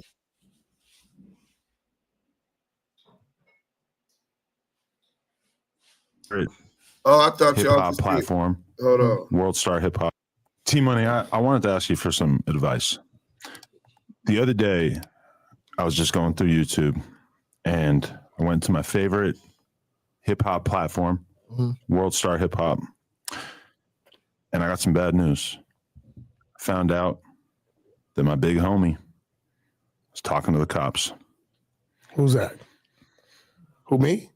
What do you think I should do, T? Who's talking to the cops? It was an AI voice. A compelling thumbnail. Shout out to, listen. It's on a big platform. Shout out to that post. I took it at face value. Yo, shout out to that post. And I don't know what to do. All right, so I think listen, I think with best advice, right? Again, right? So where we come from, if you say something, you have to have a point to prove it. You have to have the work. You know what I'm saying? And if you don't have it, you better figure out how to go get it and find it. Again, that goes back to how we were saying when I say he says some things at the wrong time or whatever the case may be. Boy, that's 5 million. What's that? Like a lion, cuz. Notice Shout out of to the whole chat, defamation man. My and bad, y'all. demand. Shout out to the We would chat. like to schedule a call for Thursday. Our deputy general counsel is out the remainder of the week. Defamation of character. We'd I done like hit to him be for 5 sure. million. Good looking out, bozos. You paid your op. Who you suing? WorldStar? Oh, no. WorldStar. Okay, so no, listen. WorldStar is owned by another media company. Right. And you're going for them. You see, in my world, I will never sue or never involve court with nobody from the streets. Okay. But if you are the Ritz or you are a corporation or a company, okay, I will fire your ass up. I have a law firm called Sing and Sing. That's not no Didn't I call problem. you? You didn't want me to get no money or something? Because I called you about Get no money my from who? defamation of character from the Rolling Stone magazine. I never told you how to go and get it He from Rolling Stone. I don't know. I was the Rolling attorneys. Stone said that he shot Suge Knight at the club. That they pointed and fingered him as that. So this is what he's talking about. They're right there. You can go get them. We can still go get them. I think it's too late. No, it ain't. No? Fuck no. Oh, yeah, you right. You can go get them. Because let me tell you what they fucked up at. They stupid motherfuckers said. Don't say it, because they don't got let them me. go No, think, well, I listen. guess you got it. Let me tell you what these bozos did, Adam. Tell me. They went on this clip on WorldStar and said, I was a federal informant and that I caught on wiretap trying to get somebody killed. Now, these two things, right, are things that can be investigated. The wiretaps can be pulled and the investigative officers can be summoned to say, was this man a motherfucking federal informant? Was that in the magazine? Huh? Was that No, WorldStar. Oh, okay. Right? So Oh, when I see what you're I saying. seen it go on WorldStar, the team seen it, I said, no, let it get to 1 million, right? And let it cross over. Because the more views it has, that means the more damage is done. 1 million people have seen that video. On WorldStar. Great, right? So what people don't realize, whether you like it or not, I'm a fucking public figure. Whether you want to agree with me or not, Wack100 is a trademark name and is a public figure by right of podcast, by right of record label, by right of notable manager. I'm a public figure, right? So when I hit my legal beagles, they was like, oh shit, we know they didn't do this. I said, yo, let it rock out. Because it's chestnut checkers, right? You get these gang members that's emotional and they say, let's do this to Wack, right? You always have to think about what you're gonna do to me. So now what's gonna happen is I'm gonna let it play out. We're gonna go high, settle in the middle. And then when I settle, then I'll post that on WorldStar and say, you stupid motherfucker, you just made your op a couple million. Who won? I'll lose 10 battles to win the war. I always tell people this. I could have got that shit snatched down day one. No, I'm going to lose these battles. Let's let people get it, talk about it. Other blogs grab it, share it, because my team, as you know, you have a team, is tracking everywhere it goes. On WorldStar, it just did 1 million, right? But when you combine everywhere it went, what all the comments said that's directed at me, right? All of that, when it hits the civil court, right, is the damage that was done. Yeah. It's notoriously hard to sue the media in America. Yeah, see that. No, it ain't. No, listen. Not when it got that badge on it, baby. It got that badge of WorldStar on it. Who do you think put the bag up to have that posted, and who do you think made it? Oh, that was Big Q that did it. How And do you this know? stupid motherfucker, let me tell you How do you this. know? I know because he got a contract with WorldStar. His first podcast ever, Right. they needed location. Who you think gave him the location? They were in a big-ass motorhome. Where you think it was at? This was in the you? back of my studio. Okay. He did OT Genesis, game, all that shit. That's when I knew he was doing his thing with I WorldStar. did season 2. It never came out. Right? No, because they don't do no fucking numbers or whatever. So this is what's going to happen. WorldStar is trusted, right? He called and get it put up because he emotional because we've been exposing his ratting, right? Now we got paperwork to his ratting, so it's different, right? So when he went and got that put up, WorldStar just trusted the dude. They put it up. Now this is what's gonna happen. WorldStar right? just I trusted seen it immediately. the dude. They just put it up. Remember that when we get to reading this motion to dismiss, this nigga, and mind you, this is all these transcripts have been put in as Exhibit E. You know what I'm saying? Exhibit E, nigga. We got the work, nigga. They say, oh no, let that shit up, leave that shit up, let that shit go. Let it get up there. When it hit 1 million, and then we got another 1 million plus collectively outside of it, that's when we go. Now that ain't no whack. That's legal shit. You know how that works. That's them Jewish people, right? They working. When they hit it, when the shit starts to get copyright my shit. When we go in for what we want and why we want it, they're gonna double back to this bozo and say, "Hey, bro, give us something to show that what you had us put up is real." He ain't gonna be able to provide that. When he's not able to provide that, then that company is gonna be forced to settle. Like, I'll give you an example, and I do think what you're saying kind of makes sense. But when they're trying to prove that Trump intentionally stole the election, that is going to be a very, very hard case to make in court. Totally different from this. But because it's easy to imagine that Trump really did believe that the election was stolen from him, regardless of if it ends up being true or not. In this situation, they made specific accusations. They pinpointed. They said, I got caught on wiretap trying to plot the assassination of another man. Right? That. So now you're saying I got murder for hire. Hey, brother, I'm a legal man. I got businesses. You can't put that shit on my name. Then you said I'm a federal informant. Listen, that's fucking with my character, people I do business with, right? So shout out to Reggie Wright. This is my secret weapon. Reggie Wright, ex-police. Everybody, all law enforcement that was on that case are Reggie's friends. So I called Reggie. I said, yo, Greg Kading's a relative dude. You got reach? Yeah. I said, okay, I need to talk to my legal beagles. Legal beagles get on the phone. They said, listen, tell us about this. He said, it's absolutely false. Wack100 was a target, not an informant. A guy named Stutterbox informed on him that he was doing something that come to find out he wasn't doing, right? We have all the documents and tape recordings, and this is why I'm glad.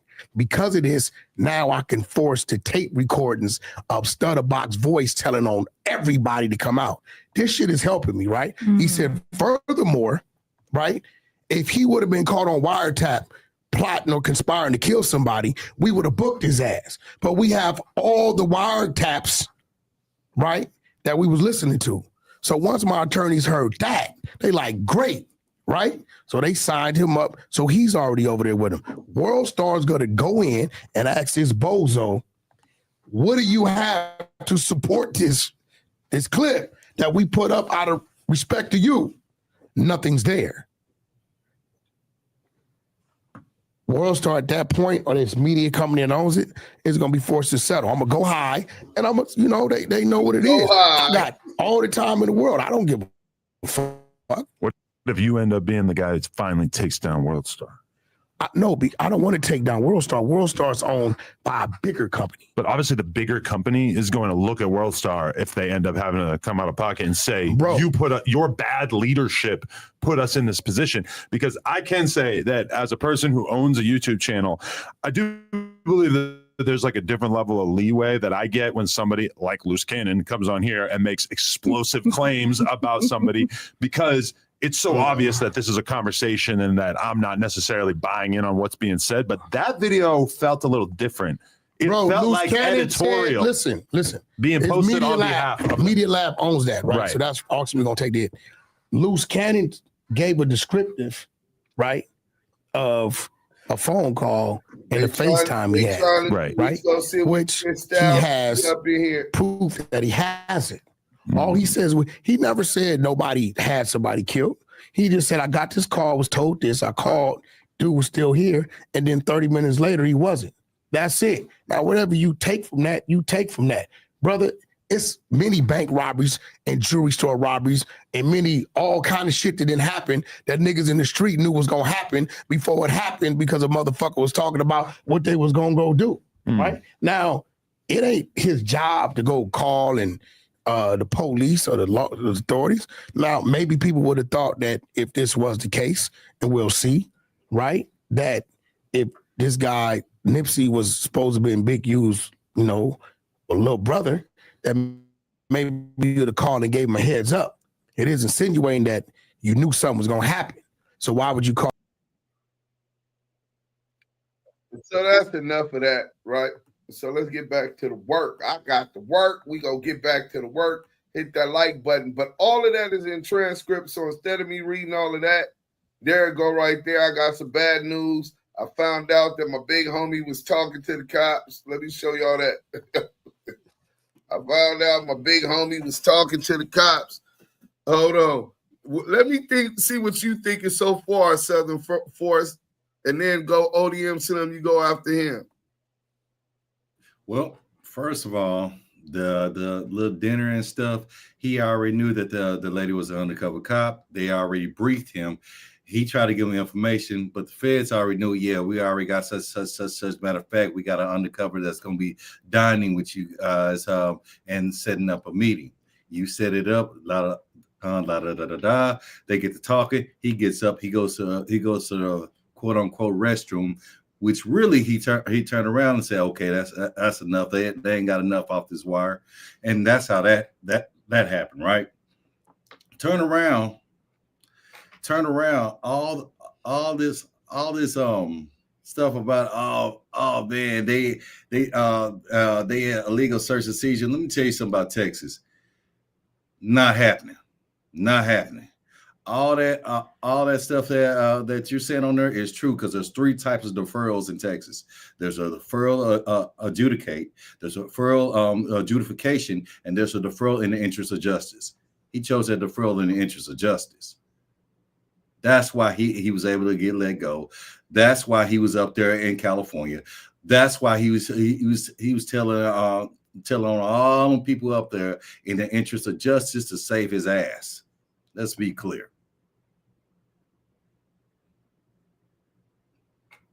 I'm gonna land on Slim. Shit, you know me, nigga. Fuck Wack100. I'm just listening, fool. I've been through this shit. You know what I'm saying? 2.5 years we've been watching this shit go. You know, I've been knew he was a rat. You know what I'm saying? I'm just, you see more and more pieces of paper that's just confirm what you already believed, and nigga ain't nothing to do. No, just watch, nigga. No. Right, I got you. So was it an AI voice, a compelling thumbnail? So this is the conversation we just seen. T-Money, Wack100. I'm sure y'all can see all that. I'm going to hit them for $5 million. Man, they finna quote all of this shit in the motherfucking motion, to special motion to dismiss the complaint. So we got to skip all of that because they make transcripts out of all of that. Then the transcript person who transcribed it, just like that wiretap I exposed, has to sign a declaration. There it go. Certificate, Terry Nestor, saying that she's a certified shorthand reporter. There go the same kind of signature as she did on the other one. And then the page is the words used within the transcript and what pages the words are on, and an accurate count of the words. And then bam, Exhibit H. So now this is the work. Clint D. Robinson, Brooke Noel D. Royes, O'Hagan and Myers in Woodland Hills. Superior Court of the State of California for the County of Los Angeles Central District defended MediaLab Inc.'s answer to the plaintiff's unverified complaint. This is it. To all parties and their attorneys of record, defended MediaLab AI Inc. defended for themselves and for no other hereby respond to plaintiff Cash M. Jones, pseudonym known as Wack100, plaintiff unverified complaint as follows. Pursuant to Code of Civil Procedure Section 431.30, defendant generally and specifically denies each and every allegation stated against them in the unverified complaint and denies that plaintiff is entitled to the relief sought in the complaint or to any relief at all. Nigga, we're not guilty of none of that. We deny all of it, and you're not entitled to no relief. As for affirmative defenses, defendant alleges as follows. So now WorldStar bombs first, nigga. They retaliate, spin the block, nigga. Affirmative defenses, first affirmative defense, failure to state a cause of action. So they're saying one of the reasons this should be dismissed is because the complaint fails to state a cause of action upon which relief may be granted, right? Second affirmative defense, substantial truth. Plaintiff's claims are barred in whole or in part because statements allegedly made by or attributed to the defendant, which is WorldStar Hip Hop. The statements that y'all saying are allegedly made by WorldStar Hip Hop were substantially true. Y'all didn't get that? Let me read that again. This is the clip for all the YouTubers. This is the clip.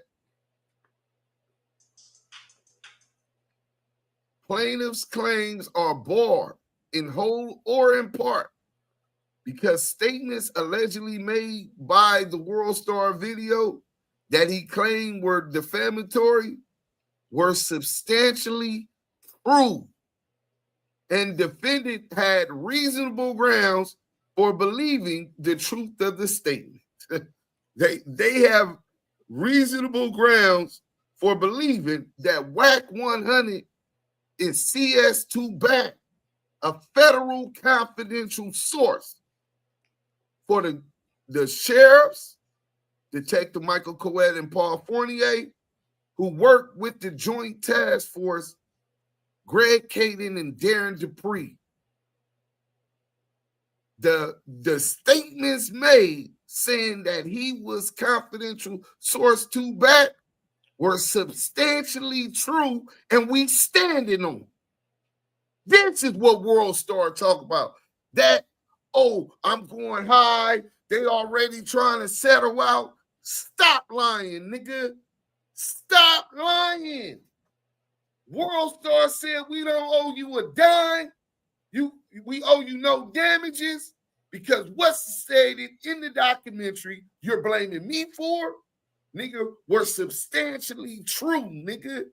And they had reasonable, what's the term they use? They had reasonable grounds for believing the truth of the statements in the documentary. Oh, this is nasty work.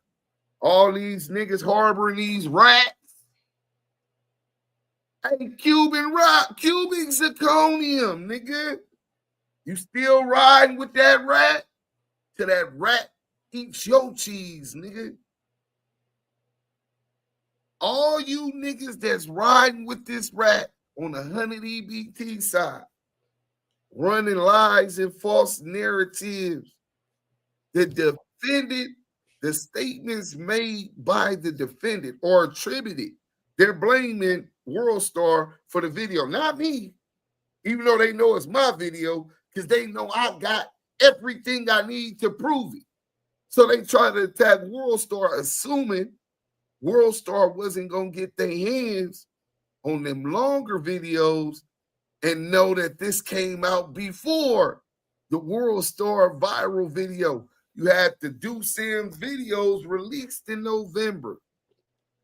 We didn't release the WorldStar hip hop video to January 27th. So, and that was the short version. We know y'all ain't finna sit and listen to that long ass shit. Y'all motherfuckers hate that shit. Y'all attention span short as hell. That's conspiracy, fool. If it was planned and it never happened, that's still a crime. As long as they committed one overt act. Big Messy Mars said, what it do, young brother, ODM Slim? So what? Big Messy Marv in the chat said, what it do? What's my boy? That's my guy, man. Where Messy at? He down in the chat, man. In YouTube? Yeah.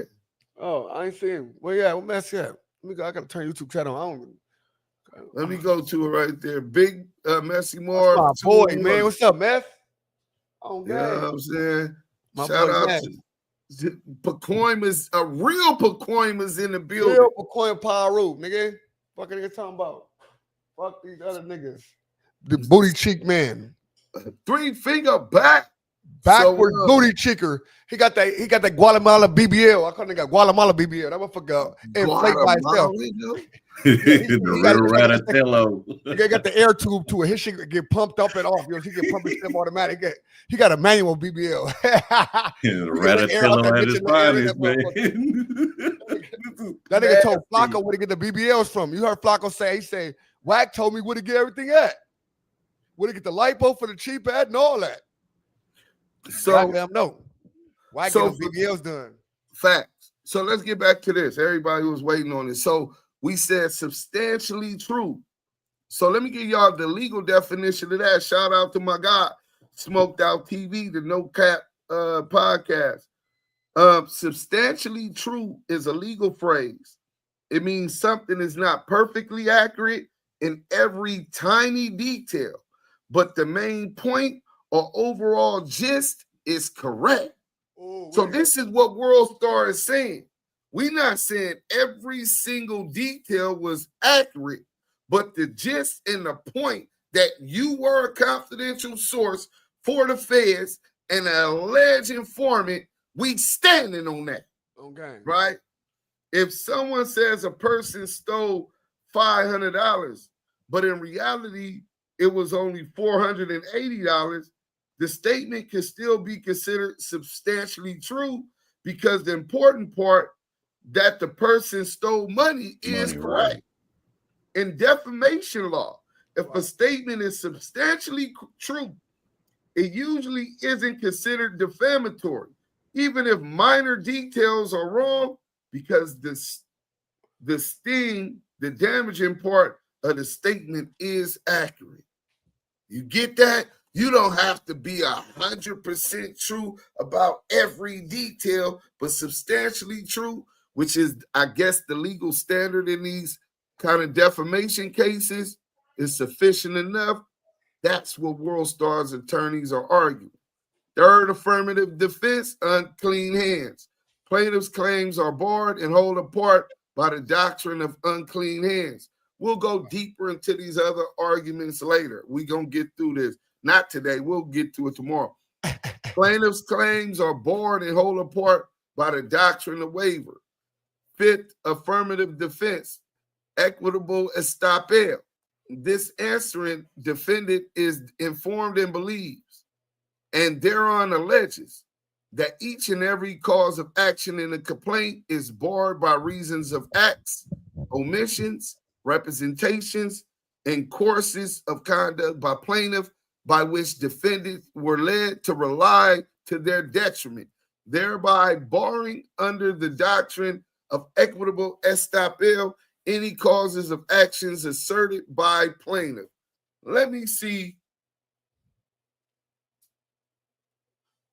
Oh, they're saying because he's saying he knew that the video was up there and they're telling their lawyer, no, leave it up there, let it reach 1 million, because that means we get more money in in damages, right?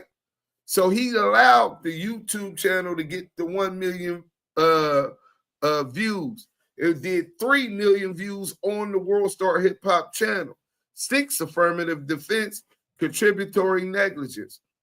Plaintiff's potential recovery is limited to the extent he himself was negligent and contributed as approximate and legal cause to his own injury and damages. When you saying you're suing me because of the damages that a lie caused you, well, first, it ain't a lie. We believe that. But even more than that, you allowed the damages to keep going knowingly so that you could come and argue that.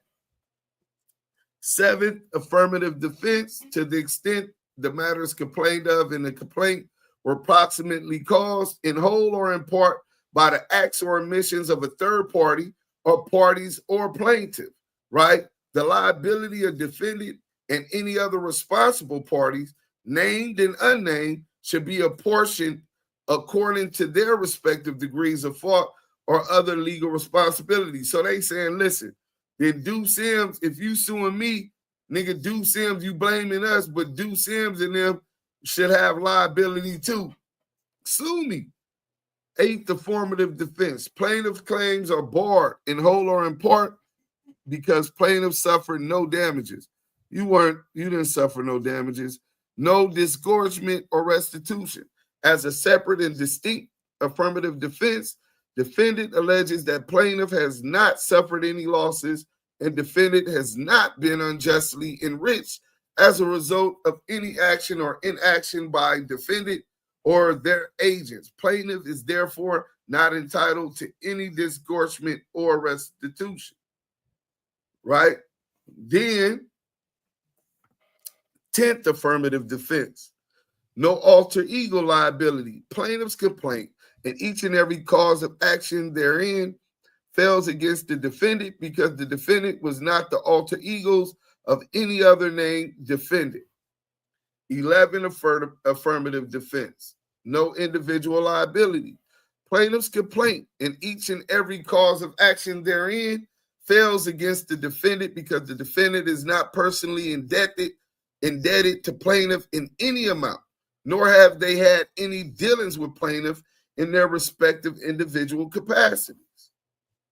12th affirmative defense, bad faith. Plaintiff's complaint, Wack's complaint, and each purported cause of action set forth therein have always been and continue to be frivolous, unreasonable, in bad faith, and groundless. Plaintiff brought this action in bad faith and is therefore barred from any recovery in this action. His big old mouth. But yes, he knew she was a Fed. She tipped him off with the drug talk. That was the cue she gave him. Wack, the only criminal that caught a possession and conspiracy that couldn't stand in court due to put, Deuce, you got a countersuit. That's why he didn't want to sue me. And he tried to say because street niggas don't sue, bro. I'm a businessman, nigga. Nigga, I sue YouTube for WorldStar for Hit Your Bremen, nigga. Y'all want to see my receipt, nigga? I almost said it, but I ain't as dumb as CS2 back. Part of the agreement was that I can't disclose how much more they paid me than they would have paid anybody else who got that many views. 2.2 million views with a hit record, nigga. This is what we do. This 4 million views. How these niggas gonna call a gangster a clout chaser? Nigga, it appears that I've been the clout, nigga. But anyway, let's get back to this one. So let's read that one more time. Wack100's complaint and each purported cause of action set forth therein have always been and continue to be frivolous, unreasonable, in bad faith, and groundless, right? Plaintiff Wack brought this action in bad faith and is therefore barred from any recovery in this action. So they said, nigga, we ain't giving this nigga $1. Nina 13, what up? You late? You missed some good shit, but the replay gang is in full effect. You know what I'm saying? Oh, she didn't make it up? Okay. Damn, y'all done sent her down? Oh, we all was trying to mod her at the same time. 13th affirmative defense. This answering defendant is informed and believes and thereon alleges that it has suffered damage by reason of plaintiff's conduct and have the right to offset if any amount of money is owed to plaintiff. So they saying that, nigga, they're suing him for damages now. Oh, this nigga gonna be broke. You see what happened when you was a rat and you just can't man up? Why couldn't you just be like, the rest of these rats, Woody, YSL Woody, Charleston White. Just admit that you is because you're still working, nigga. That was the point. Wait a minute, dudes, they're suing him? They're countersuing? Yeah, they're countersuing him. Oh, shit. And saying that if he sue anybody else and win, that if he sues someone else, look, and have the right plaintiff conduct, they suffer damages, that it has suffered damage by reason of plaintiff's conduct. By this lawsuit, they suffer damages and have the right to offset if any amount of money is owed to plaintiff. So if any money is owed to Wack, they got a right to offset for the damages they suffered right here. So legal fees and all of that, all this is nasty work. This answering defendant is informed and believes and thereon alleges that there was no public policy based on a constitutional or statutory authority, including but not limited to the California Constitution or the United States Constitution, that was violated by WorldStar Hip Hop. 15, affirmative defense, uncertain damages. Plaintiff's claims are barred in whole or in part because they are uncertain, ambiguous, and or unintelligible. They called this nigga attorney stupid. Unintelligible. This shit is brazy, nigga. Hey, listen, I ain't even gonna lie. When this shit get to going this bad for your legal team and WorldStar got that bag, think they worth like 60 million or something, right? Oh, yeah. Nigga, they got that back. Yeah, they sure. lawyers they're ridiculing you. They're all gonna laugh at you. Nigga, unintelligible, nigga, ambiguous. Mean you didn't even state what you were suing for. You should know what the statutes for defamation of character is, as well as how much damages that you suffered before you even filed the case. If you're going for actual, and Wack, he got my lawyer. I've been doing him for 20 years, 30 years. He'll say we've been greatest lawyer in LA, top 10, top 5. You know what I'm saying? Lawyer in LA, touring the country. Yeah, shut your bitch ass up. But he got this lawyer. How the fuck you give Kiwe D a bullshit ass, fake ass bail bondsman, man? Make this shit make that sense. was some fraud, bro. That was fraud. That was fraud. The nigga did fraudulent. Then they gave him a name that worked at AG, and then they called and AG said that nobody by that name lived there. They was, man, this nigga CS2 back. This nigga's a cold scammer, nigga. Checkmate. Matrix 2020 checkmate. A lab-grown rat. This is nasty work. All you industry niggas that thought he was y'all big homie on the West Coast that was tapping in and checking in with him. Oh, man. Y'all niggas should be shitting on y'all self right now, nigga. Because if y'all did anything with this rat, it's all coming out now. You know what I'm saying? So, 16th, affirmative defense, opinion and fair comment privilege. Statements allegedly made by or attributed to WorldStar Hip Hop are statements of opinion and are fair comment on a matter of public interest. So remember when Wack, Big Mouth, kept saying on No Jumper, this is why they cited it in the transcript. I'm a public figure. Whether you like it or not, I'm a public figure, right? Remember he said that on the No Jumper podcast? I thought he said a public informant, but go ahead. And he said, you don't gotta like it. See, these gang members get emotional, but they gotta recognize I'm a public figure by way of record label, by way of this. Okay, well, since you a public figure with your big ass mouth, then the statements made or attributed by you by WorldStar Hip Hop, their opinion and our fair comment on a matter of public interest. You're a public figure, this is public interest, and they commenting on it. You know what I'm saying? So that's not defamatory. These people, M1, these niggas is going down. They defense just went, this was an emergency motion. 18th affirmative defense, First Amendment, freedom of speech. Statements allegedly made by or attributed to WorldStar Hip Hop are protected by constitutional or statutory authority, including but not limited to the California Constitution and the First Amendment of the United States Constitution. Nigga, it's the freedom of speech to speak on your opinion. They want to silence Duse M to die. They want to silence the Damu Kiwe conversation. See, them niggas over there are not your average members, bro. Them is not your average niggas. Niggas is joints. You know what I'm saying? Niggas really politic. And the documentary still up, ain't it?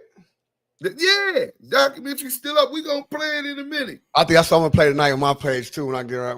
I send it to your phone. No, documentary? Yeah. You got the other number, the new number? On active check? No, I don't got the new number. I'll get it from the homie. All right, do that. But bro, I'm for the stop. Get ready to do my shit. I got like 45. Hey man, hey, first, congratulations on your new move. You already know, your new beginnings, your new focus. I sit back and forth. We might not text like we used to or talk, but just know, nigga, love you and I'm proud of you. You already know, nigga. Trying to do something positive and different. Salute to you, ODM. Salute to you, nigga. You already know how we coming, fool. Nigga, we started this shit, nigga. We, you know what I'm saying, nigga? You already know how time it is, nigga. Straight up, nigga. Shit up, love don't change, nigga, on game. Straight up. All right, one, bro. One, nigga. 19th affirmative defense, you know. Retraction, news publication or broadcast. WorldStar retracted statements allegedly made by or attributed to WorldStar Hip Hop. Basically, they took down, that's one of the reasons why they took down the video as soon as they get the for that defense. As long as they take it down, as soon as they become aware of it, that you're alleging that it is, so that they wouldn't suffer further liability before researching what's going on. They took it down immediately once they got the cease and desist. 20th affirmative defense, right to assert additional unknown affirmative defenses. Plaintiff's complaint, Wack's complaint contains insufficient information to permit defendant to raise all appropriate defenses, and defendant therefore reserves their right to amend and or supplement this answer to assert additional affirmative defenses against plaintiff. Prayer for relief. Defendant prays for judgment as follows. The plaintiff's Wack100's complaint be dismissed. Plaintiff takes nothing by reason thereof. That judgment be entered in favor of defendant. That WorldStar Hip Hop be awarded their attorney fees and costs incurred in connection with this action, if allowable by law or contract, and for such other and further relief as the court may deem just and proper. O'Hagan Meyer, Clint D. Robinson, Brooke Noel D. Royez, attorneys for defendants, MediaLab AI Inc., proof of service, and they served it by mail. Eric Berkovitz, Cass Jones, PKA. There goes the Beverly Hills lawyer's address, proof of service. Hey, listen, my nigga, we finna get to it right now, though. You know what I'm saying? Hit that like button. You know what I'm saying? Let's see what the good people selling incredible diapers on the street. The invisible incredible diapers. That is crazy, bro. Wack100. Let me see. Oh, yeah, let's get to this one, right? No, this is the short one, bro. I don't want this one.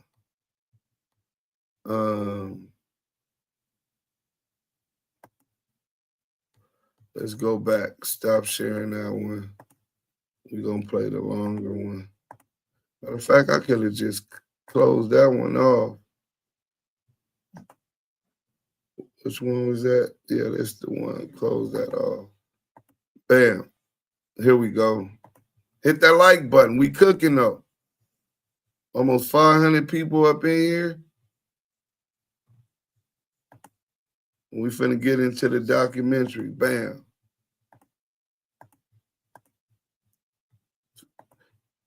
Hey, I told y'all we got to work. This shit going crazy right now. Informant in paperwork recently released by defendant. I'm gonna get closing arguments after this. On why WorldStar needs to pay me my money, right? And I was get caught up all in the the middle of all information that. from me. Well, first of all, there were no arrests made other than Cash Jones. Wack100, most famously known for arguing on Clubhouse, has been exposed as a confidential informant in paperwork recently released by defendant Money Mark and Stutterbox. Before we play the recording of Money Mark, who was the main defendant in this case, confirming Wack is back, let's take a look back to when Wack himself spoke on this case and admitted to meeting with the feds and also saying they owe him a favor. Once they hit my motherfucking home office, that's when they called the search off.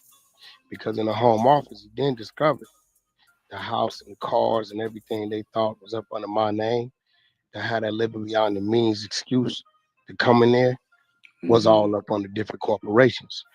Wack is claiming that FBI did not know his house was not in his name before entering his home, and once they found his paperwork in his home office, they called off the search. How does the FBI not have this information prior to search warrant? My attorney, we go down to the federal building on Wilshire Boulevard, right up to 405. We go up top. Now, I get up top, I'm tripping niggas. So when I tell the motherfuckers, hey, look, y'all raided my house. Y'all had motherfuckers cuffed up in my house. Y'all did all this shit, you know, and y'all know damn well I was clean. Y'all embarrassed me, this, that. We filed the suit. When we get outside with my attorney, 2 officers that's depicted in there came to the front of me and my attorney said, hey, look, man, let this shit go. This shit gonna fuck, you know, this ain't gonna look good on us. We didn't know you. That boy put us on you, right? But we owe you one. Wack is explaining going down to the federal building tripping and basically the detectives telling him on the spot that Stutterbox told us on you. This seems a little odd that detectives would give up someone who is supposedly working for them name, and also beg to drop the lawsuit and let us owe you a favor. Wack has told this story on several occasions, changing it up a little each time. When I got up to the top floor, we went to go get my personal belongings, me and my attorney, when I saw the 2 women with that FBI flag jackets come out, that Stutterbox would always invite to dinner when we was eating at Stevie's on the strip, that's when I knew what time it was. When we come off the elevator, I see a bunch of people in FBI flag jackets. Guess who one of the persons I see? The fucking female from New Orleans that asked about the 5 keys. Sounds like a scene from Power. Was it one or was it 2 women? Now Wack100 decides to use his favor the detective promised him and calls it in. Listen to how easy it is for Wack100 to get the information. These is words coming from Wack, and like he always says, the truth could never be considered disrespect. I'm sitting back, I call my attorney. I said, hey, yo, call that officer, I need to have a word with him. Yo, didn't you say that Stutterbox is a cooperant for you? Yeah, documented on paper. Yeah, documented, he's a CI. Been that for 6-7 years. You got the paper and all, whatever y'all use. Yeah, we got that. Okay, yo, contact this dude. Have them call Stutterbox to the stand. Yeah, I called it in that day, and I did sue, but I used the card, and that was it. Stutterbox alleges that Wack100 was caught on a wiretap with Dale Dog conspiring to commit murder. This is why his house was raided and led him to working with the police's back. Stutterbox explains to Duse M that Wack gave up his address. His house got raided because he was on the wiretap with Dog, you know. What is Mark saying I had to do with the case, bro? Wack, listen, in the paperwork, it said you tried to call Dog, remember? I tried to and he call won't take your call. And I sent it to you. And he I said talked to Dog. I talked to Dog. That whole Main Street shit, that was your play. I had nothing to do with it. Nigga, I was a victim. Nigga, I was Hey, a that's victim. what Nigga, I was a Suge victim. told me. There you have it. That Wack Damu admitting to being a Kiwe is victim on the new case, Death Row. talking to Dale Dog, and also saying Money Mark was completely right. Dude that spoke on Shaq, he's completely right because I was caught up in the middle of all that. Stutterbox said you in my paperwork on wiretap, right? So Stutterbox confirmed that Wack was included in his paperwork on the Main Street on the Main Street case, which he wasn't charged. But this guy is saying the only person that was arrested was Cash Jones. If Greg's credibility hurts the findings of the entire task force or not? Well, first of all, there were no arrests made other than Cash Jones. But when you get to discovery, was part of that the actual wiretap? The whole transcript. I got the whole transcript. The whole transcripts of the whole wiretap. And do you in that paperwork? Do you see your conversation with Cash Jones in them transcripts? That was the initiating. That was the initiating when they started recording. Right. And Cash Jones. In the paperwork they put him as. Now the paperwork they put him as back. BACK. And I kept asking the Wack boy in a minute. The lawyer, like, who the fuck is? I ain't talk to no back. Nasty. And they way. said, nah, that's I was a victim. So they put him in back because he a blood. So wow. Okay. Was this back also referred as confidential source number 2? Yes, sir. Correct. Well, that's nasty work. We don't even need to play no more of that. You got met him with the homie Stutterbox. That's how I first came to meet Wack, was through the homie Stutterbox, right? When I met him, dude was driving trucks, seemed to be cool. Box was like, yo, this was his neighbor across the street. He seemed to be cool. When Stutterbox defected, Wack picked up the phone and was basically being the interim, the middleman, because he was telling me Stutterbox was defected, and I was like, okay, but my whole thing is if he defected, why are you fucking with him? Right. So he says that Stutterbox defected, and then you get some phone calls asking to speak to someone else, right? Yeah, he called me. He called me, man. It was a series of calls, 4 or 5 calls. He wanted to reach out to the homie, rest in peace, Dale though. And right. I don't give out nobody nav. Right. So I called the homie, Dale dog. I'm like, yo, homie, you want to holler at this dude or what? Because he keep calling me. And he was like, nah, I'm good on that. I don't want to holler at dude. So at some point, you get a you don't want to do no hollering? Wack100 Cash Jones. Hell no. And when he contact you, what did he contact you concerning? He wanted to reach out to Dale Dog, rest in peace. And he wanted to give Dale Dog some information that he had gotten from Stutterbox, right? It's like he was getting information from Stutterbox on what his plan was and what the get down was going to be. And he wanted to talk to the homie and talk to him. And Dog wasn't getting on the line with him. And he kept blowing me up because he wanted me to get him on the line. Right. Smart man. Rest in peace to Dale Dog, man. So he's talking about the phones is being compromised. Is that one of the things that he told you? Well, the homie Dale Dog never trusted dude. Follow me? Right. So Dog didn't know was the lines compromised or was they wired up for sound or not. He just wasn't going to chance it. Now let's jump into 2 more situations Wack100 himself discussed about his encounters with the FBI. Fans just called my phone 2 hours ago. What they talking about? I seen the shit, right? So first, I've been trying to get gang passport cleared. I said, maybe it's the, the passport people, right? So I said, I ain't gonna answer. Let me put the recorder on, then call. I called back. Niggas straight feds.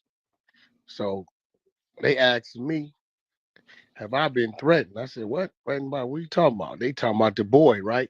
So that let me know they on his line. They didn't heard something. information has been provided that you've had some disagreements with Mr. Prince. Are you familiar with him? I mean, I know who he is, but I don't have no issues with Mr. Prince. Okay.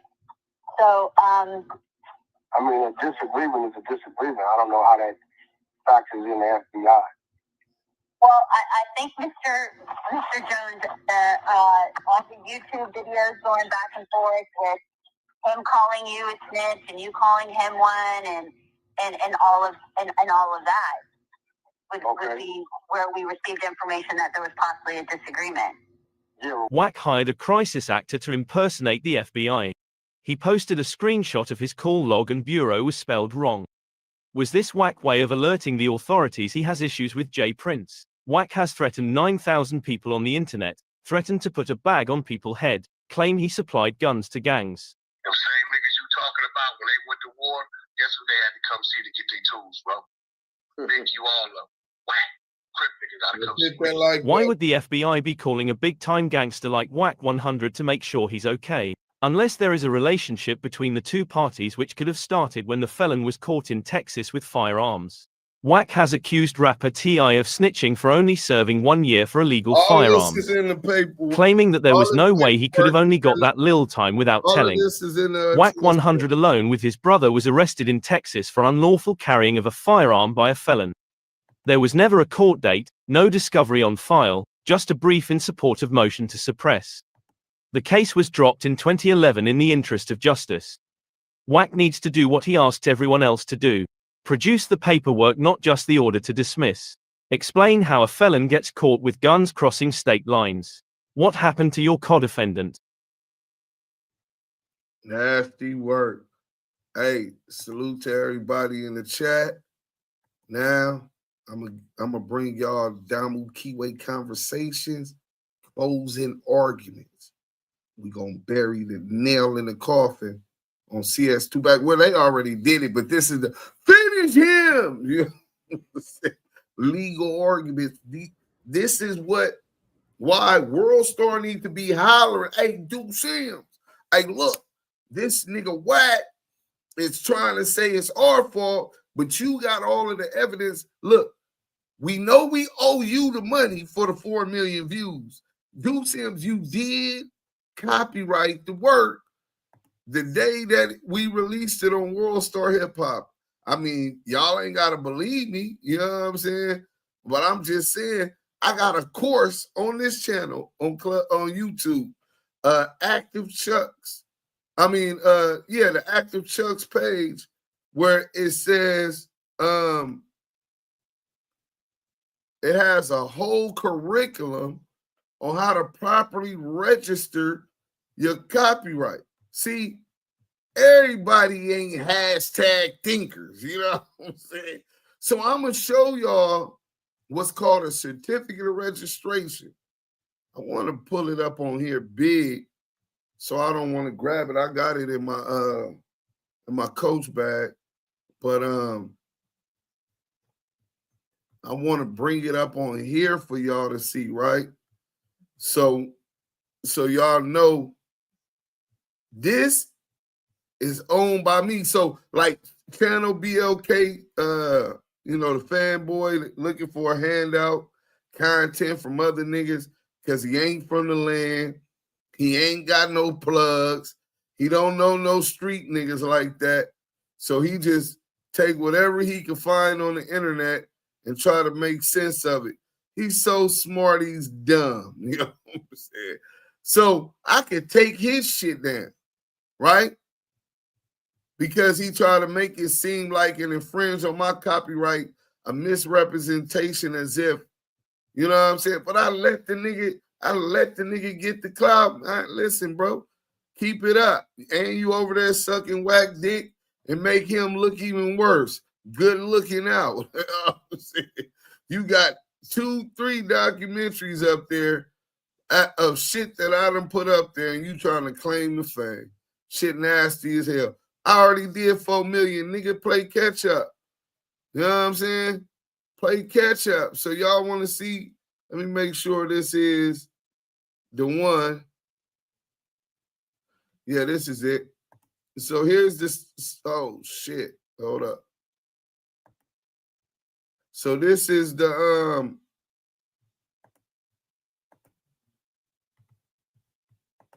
this is the certificate of registration.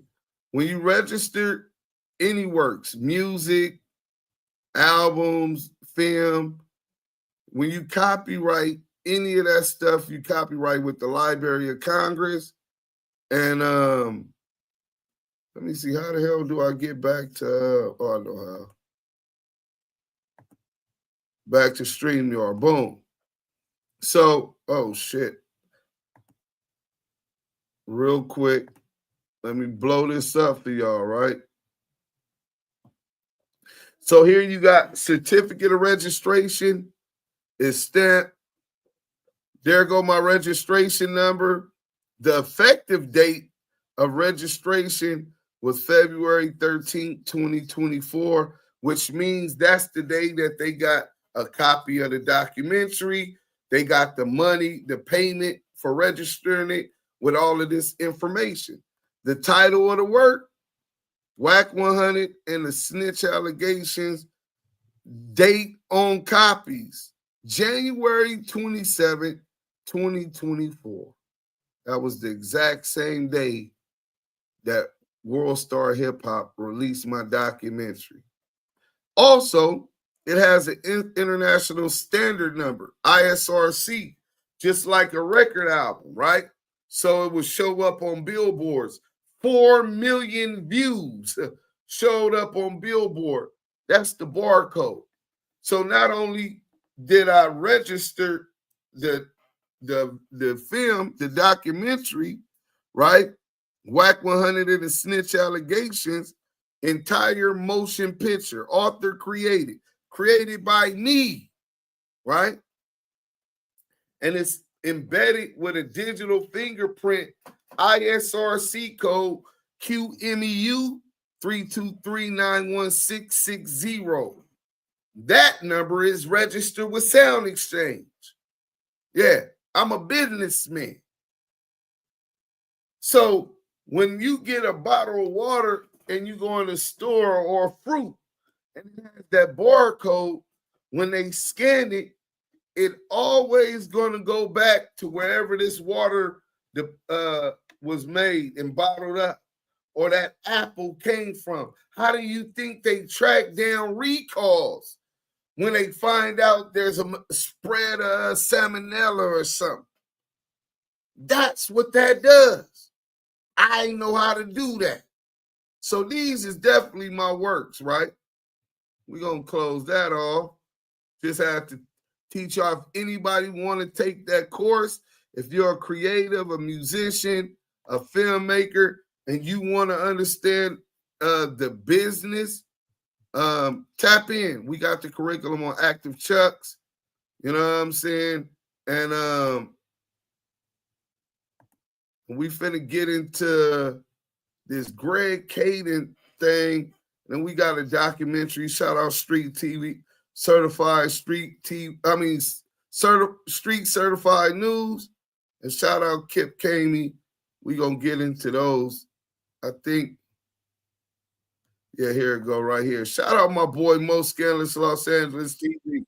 Y'all thought I wasn't gonna do it? I'd be less than a man if I didn't make sure the GOAT and all the work he put in got his proper recognition. You know what I'm saying? LAPD Detective Greg Kading. Let's get to it.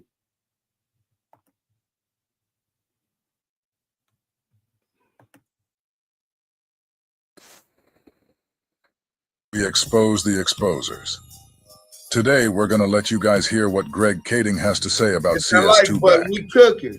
You're going to hear Greg attempt to shield his confidential source, but you're also going to hear him place Wack directly in the CS2 driver's seat. I'll interject a little throughout the interview, just to point out a few things. Other than that, I'm going to just let it play. Tell me in the comment section what you think. Now, Greg, this isn't about you. This is about Wack. I understand you have to do what you got to do. But if he can bring you on Clubhouse to tell us all that stuff, I feel I should be able to ask some questions so the people can be informed. So again, this has nothing to do with you. This is about Wack. Yeah, I get it. No, and again, I'm not trying to get in the middle of whatever bullshit is going on between Wack and whatever bullshit's going on with Starbucks.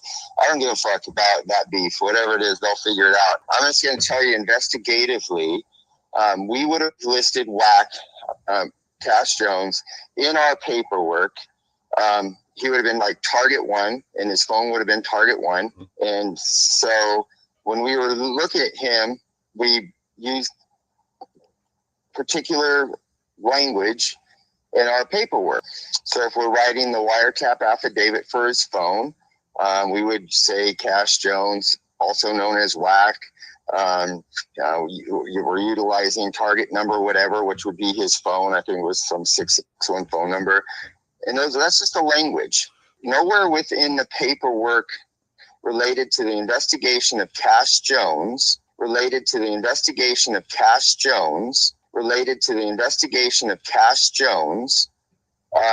was he ever mentioned as a CS or an informant, because he wasn't. Okay. Now, Greg, we're talking about the case Stutterbox had against Shaquille O'Neal and the 7 Main Street Crips. When Wack brought you on Clubhouse, he asked you what would he have been referred to as in the paperwork. And then in your paperwork, I don't know. How was I referred to? Was I referred to Wack, Cash Jones? They have this Back name. I don't know who the fuck Back is. I don't know. I know I've never had that moniker, but I don't know. Maybe it was some coded shit. Or how did you recall referring to me through all the paperwork when you guys were like listening in on my wiretaps? So like saying, okay, this is Wack, this is Cash Jones on the wiretap. What was I referred to in your because I've never looked over that paperwork, never had a need to. What was I referred to? Bring it now, nigga. If Wack had nothing to do with Del Dog, Shaq, or any of the Main Street Crips, why would his name be being referred to in the paperwork at all? So again, this is completely different investigation. We have to be real careful that we don't cross over these ideas, because when I said he would have been mentioned in the paperwork, if we're talking about Cash Jones's case, then we may have mentioned a CS, which would have been Stutterbox, saying these things about Cash that we investigated. There's that.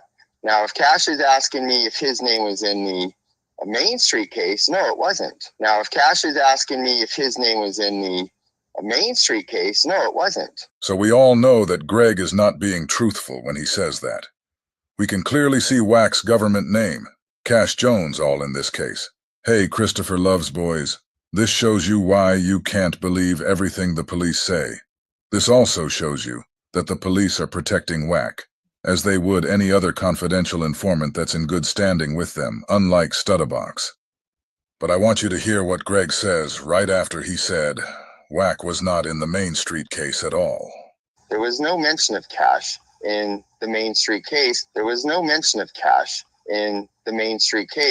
Other than when he's trying to get a hold of Mark Stevens and in order to tell him that Box has been compromised.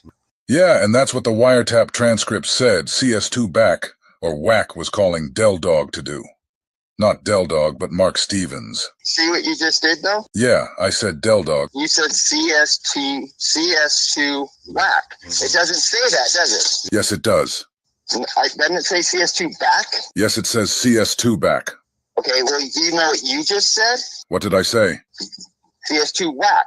I meant CS2 Back. Because in your mind, and bear with me, no offense here, but I think you've already come to the conclusion that Back is Wack, and that's why that's such an easy mistake to make. Well, the reason I think Wack is CS2 Back is because that's who Mark Stevens said he was talking to. Well, nobody's disputing that. Nobody's disputing that Mark Stevens is saying that Wack is who he was talking to. But he's saying that that's Back. He is saying that Back is Wack. How does Mark Stevens put that together? Show me how Mark Stevens has anything to substantiate that Back is Wack. In the paperwork they put him as Back, B-A-C-K. And I kept asking the lawyer, like, who the fuck is? I ain't talked to no Back. And they said, nah, that's Wack. but they put him in back because he a blood. So it's back. I said, oh, okay. And was this back also referred as confidential source number 2? Yes, sir. In the suit. Okay, so no offense to Mark, he doesn't know any better. But when we're writing official police reports, we don't play the game. We don't change language or change spelling because we are, part of the gang culture. We're not going to put Wack. We're going to put back because he's a blood, not a Crip, and we don't. That's not how we operate. We don't. That's gang shit. We don't write as gangsters. We write as police officers and try to be as specific as possible. Greg is saying they try to be as specific as possible and that they don't do things like that. But we're all looking at a wiretap transcript where they did exactly that. They put a person named Back in the paperwork, and no one knows who Back is. We don't change things in order to. So if Mark Stevens is thinking that, oh man, the cops just put this in there this way because he's a blood and not a Crip, it's not how it works. I hear you, Greg. But even without them doing that, the conversation with Mark Stevens and Del Dog did actually take place. And Mark Stevens is saying the person who called him looking for Del Dog's phone number was Wack. Mark said he doesn't know anyone named Back. So why would they put some fake person that Mark has never ever talked to in the transcripts?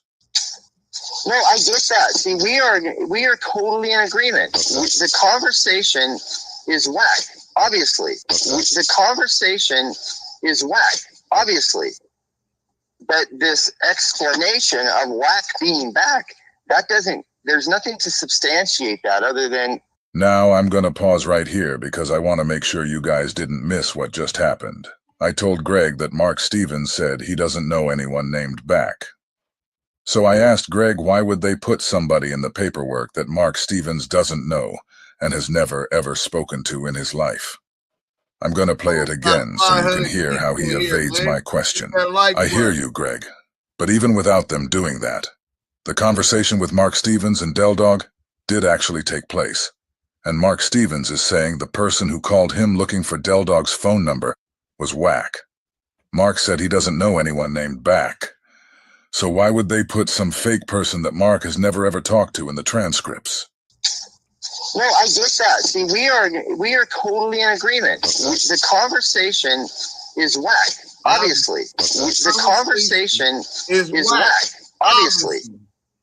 But this explanation of Wack being back, there's nothing to substantiate that other than a misunderstanding. Get the hell out of here. Man, he's so condescending.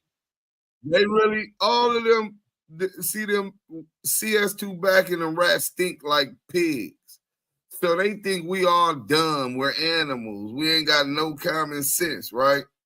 So this is why Duse M puts them to embarrassment. The lawyer said that they were unintelligent. They're clowning his lawyers. This shit is not even a joke no more. They are the joke. You know what I'm saying? But for those who don't know what we're talking about, those who ain't been around, shout out my boy Kip Kaney, right? So he gonna tell you the whole story right here. Hold on. Los Angeles, in the territory of the Main Street Mafia Crips. There, he was beaten, robbed, and demanded to return Shaquille O'Neal's sex tape.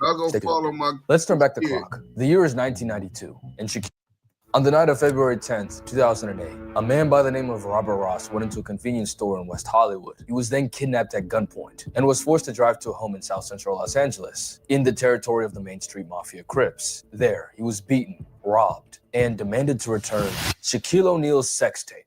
Stay tuned.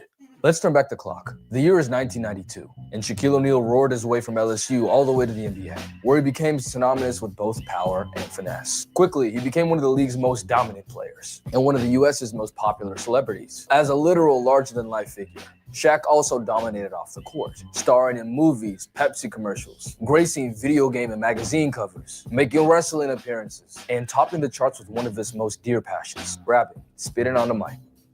Along names such as the notorious B.I.G., Nas, and Jay-Z, the big Aristotle showed us chops on the mic, even featuring on a Michael Jackson single. Yeah, seriously.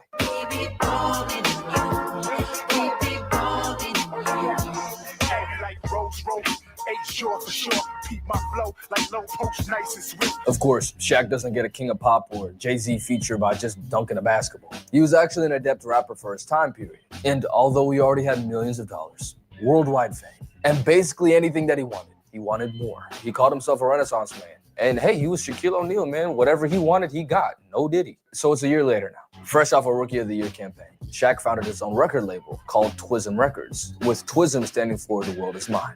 Fitting. While being one of the league's best players from out the gate. Is it true that you're the only rookie that was ever named Player of the Week in the first week? Yes, sir, it is. I had a pretty good week. He was also recording with some of the hottest artists in the 90s, the first of which being a rap group called Wshh, one of Shaq's childhood idols. The record was a song they'd already recorded, called What's Up, Doc? Can We Rock? They added Shaq last minute as a feature, and the song blew up. Coming out in the summer of 1993, it was a top 40 Billboard hit. To compare, Tweaker by Jello Ball is a top 30 Billboard hit, and look where it got him. So yeah, Shaq was hot stuff. It was actually fire. For the time at least. What's up, Doc? I'm the hooper, hyper, protected by Viper. When I'm out the hooping, yo, you better decipher. That single showed that Shaq could hold his own in the booth, and many more records followed. What's Up, Doc became the lead single of Shaq's first project, called Shaq Diesel, which went platinum, selling over 1 million copies. Buoyed by this massive success, Jive Records, the label that put Wshh and Shaq together in the first place, offered him a 3-album, $10 million deal. Agent called and he said, bro, you're not gonna believe this. And I said, what? He said, they offer you a $10 million 3-album deal.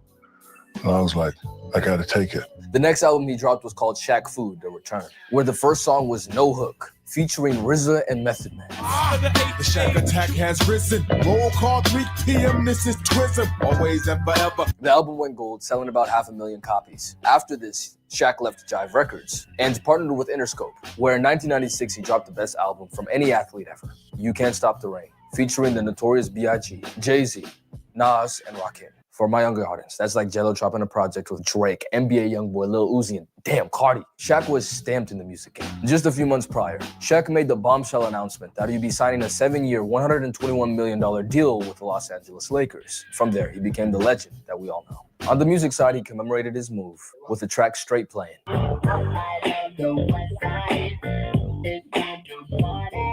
Symbolizing the arrival of Shaq Diesel on the West Coast. Now, comparatively speaking, You Can't Stop the Rain didn't do that well, selling 200,000 copies. Shaq did one more album partnering with A&M Records in 1998, which featured Kobe Bryant in a song called 3 Times Dope. However, Kobe wasn't credited because of real quick, bro. Like that. But it's out there. I'll play a snippet right now. One of the GOATs, my brother, Dose Reality TV. Everybody keep him in his prayers, him and his family. He's dealing with some things right now. So if y'all don't see nothing for a couple weeks, don't trip. He'll be back. Let him mourn. Let his family mourn. Condolences to my brother, man. Shalom. We're going to get back to it, man. We got this, bro. Just get yours right. I reach destinations with split-second acceleration in a capsule of time to witness your own evaporation. When Phil Jackson came into the picture, Shaq let rapping take a back seat. And during the three-peat run in LA, he didn't release anything, recording one album called Shaquille O'Neal Presents Super Friends Volume 1, which never released. He dropped one last track called Drop Another Day, number 34, which started a beef with a rapper called Mad Skills. And after that, he never dropped a full rap project again. The year is now 2004, and the Los Angeles Lakers are losing their groove. They lost their first NBA Finals in the Kobe and Shaq era, and while their status was nothing but solidified, Shaq's time in LA was almost up. Around this time, Shaq created a new label with his cousin Money Mark Stevens, a shrewd businessman who he regularly consulted with while he had Twism Records, which went under in 2001. This time, Shaq was looking to be the executive rather than the talent, and was looking for artists to partner with for his label. Now, enter Robert Ross, aka Stutterbox, due to his penchant for stuttering when he gets nervous or excited. He met Shaquille O'Neal at a party in LA in around 2003, and they became good friends. Stutterbox happened to know a lot of people around the music scene in LA.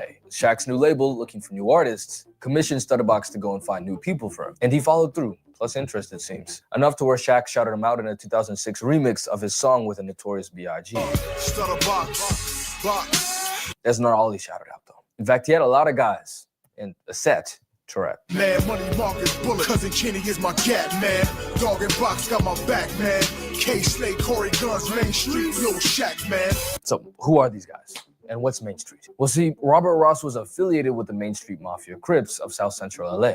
This is where stuff gets sticky. While I've lived in South Central LA before, I have not had a singular gang interaction. Like, the closest I got, I went to a basketball court alone on the weekend, broad daylight. It's the middle of the day on a weekend, and there's no kids, no one around. I'm wondering what's going on. I see some gang tags, I put it together, and I get up out of there. I turn on the jets. I am not about that life. So I brought in someone who is. Lamonte Duse M Sims is an OG coming from the Fruitown Brims, a set of the Bloods in West South Central. He's worked with guys like YG and Ty Dolla $ign before, and featured on the viral Brim anthem, Hit Your Brimmin'. He's also the owner of the media outlet Active Chucks, where he's interviewed major LA players like Suge Knight, as well as our main men Robert Ross and Money Mark Stevens. Stutterbox is the nexus to this whole investigation. In late 2007, Ross formed a relationship with his neighbor Ray J, and was able to bring him onto Shaq and Mark Stevens' label, with the help of Death Row affiliate Cash Jones, aka Wack100. That'll be important later. During the initial negotiations, Robert Ross and Mark Stevens agreed that Ross would make a percentage of royalties based off of whatever music that Ray J and the label put out together. But when they met in New York a few weeks later to finalize the deal, Mark Stevens balked. He gave Ross a $20,000 finder's fee and refused to pay him any royalties. Now, mind you, Robert Ross is a real fancy, flashy dude. He's driving around Los Angeles at this point in Rolls Royces and Phantoms. He's really heavily and wealthy man.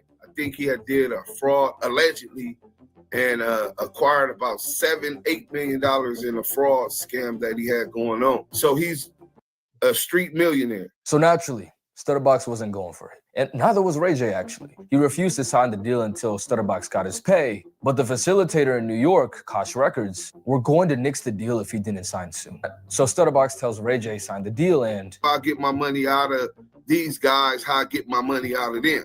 The project ended up being a commercial success, topping the charts of Billboard Hip Hop and R&B. The main single was Sexy Can I, which actually had Shaq in the background of the music video. Is it true that Shaq invested in your music career? Yeah.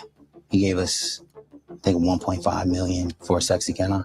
Wow. Money Mark, Wack100, we had another partner, and then Shaq. And we recouped the number back for Shaq in, I don't know, 5 months, 6 months.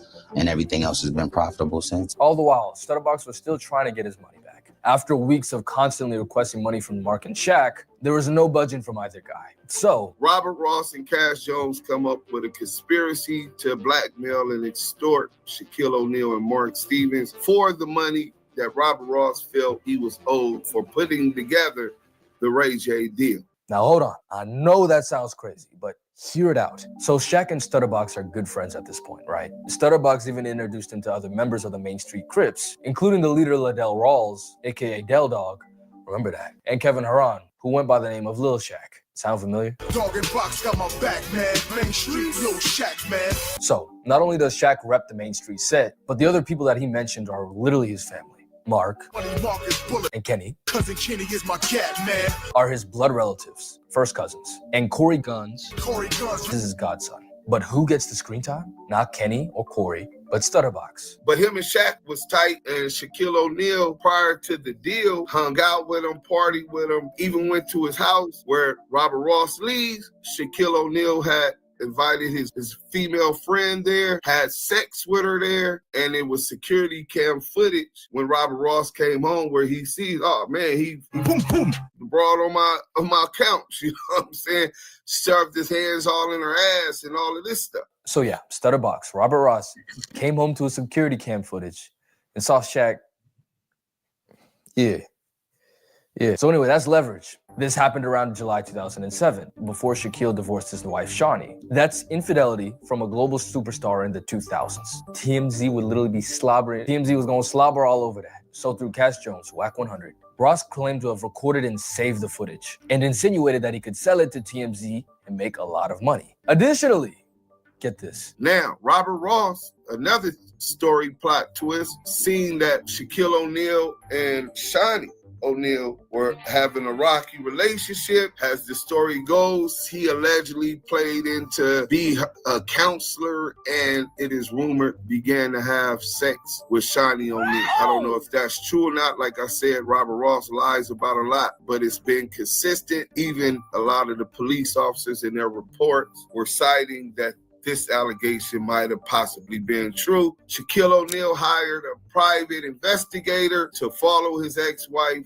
She follows his ex-wife and brings back footage of Robert Ross and Shani O'Neal having brunch together out they met halfway and met in Texas or somewhere down south back east. During this time, apparently Robert Ross told Shani O'Neal about the sex tape and even offered to sell it to her. She also said she didn't believe there was a sex tape because he was a liar and he never slept with her.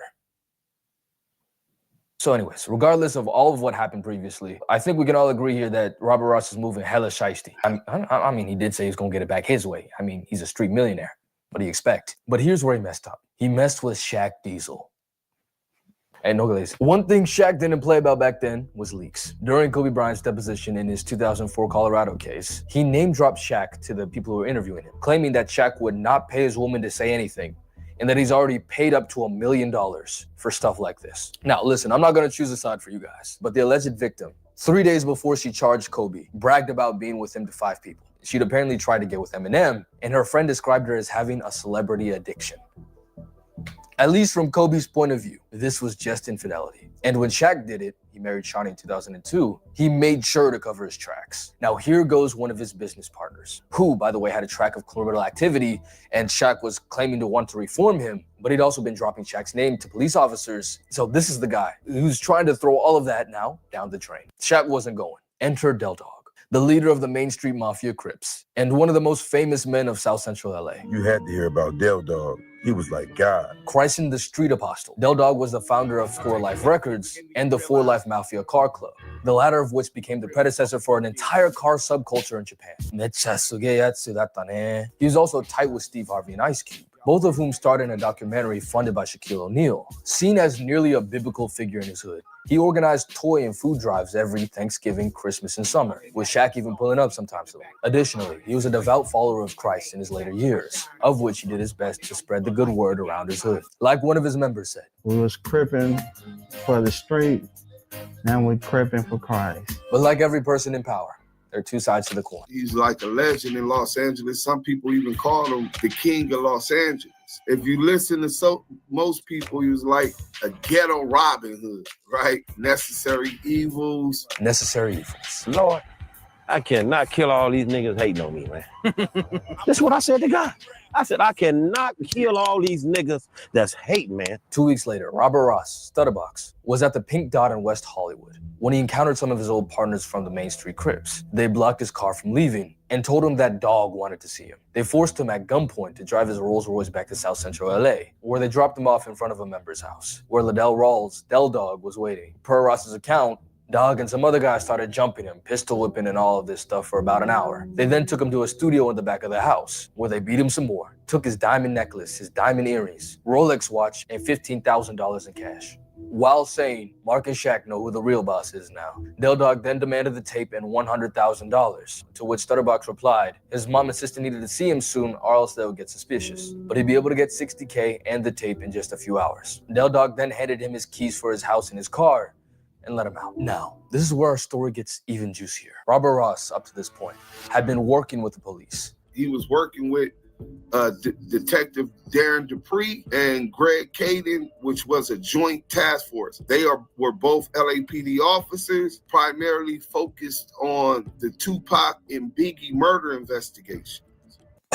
Whoa, hold on, huh? Wait, why? Why? Well, Robert Ross Stutterbox was also a suspect in the unaliving of Biggie Smalls, the notorious B.I.G., Christopher Wallace. Well, they had informants saying that the police did it and the hitman name was Amir Muhammad. Well, Stutterbox went by the alias Robert Ross went by the alias. And to top it all off, the Main Street Crips are already under federal investigation. I'm talking about home invasions, drug dealings. The FBI, ATF, DEA already has federal wiretaps going on. Which is why this crime was able to be so fleshed out in the first place. They'd already had wiretaps placed on the Main Street Crips. Man.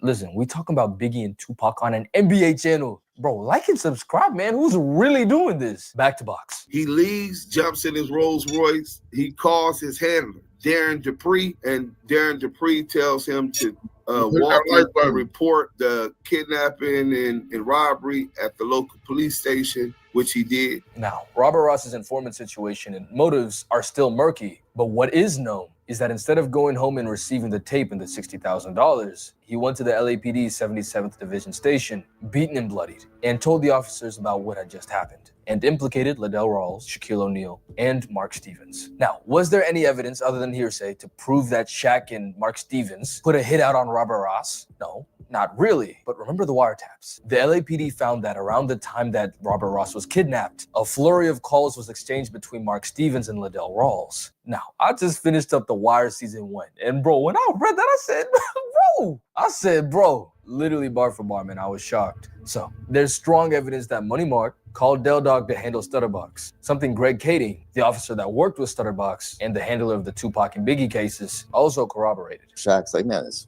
clown's trying to extort money from me, blah, blah, blah. He tells Mark. Well, Mark reaches out to Del Dog and says, man, you gotta square your guy away.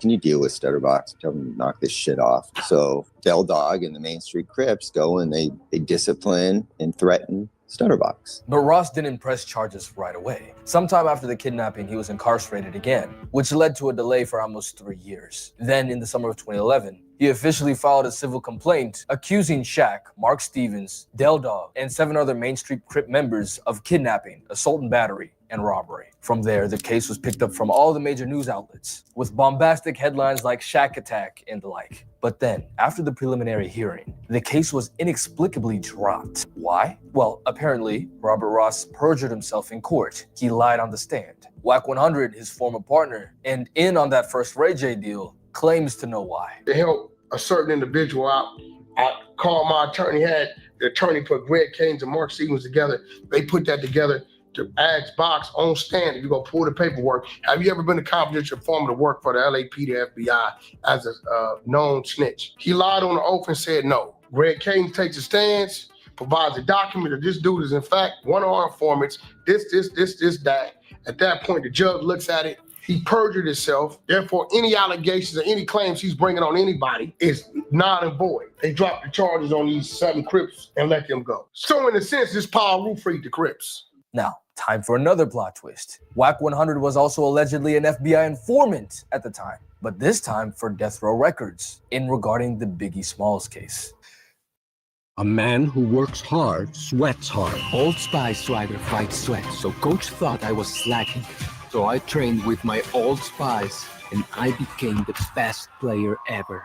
So what's going on, bro? Lamonte, who's actually got beef right now with Wack100, broke it down for me. Buckle up. So, for context, after the death of Biggie Smalls, there were allegations that the LAPD was involved in the murder.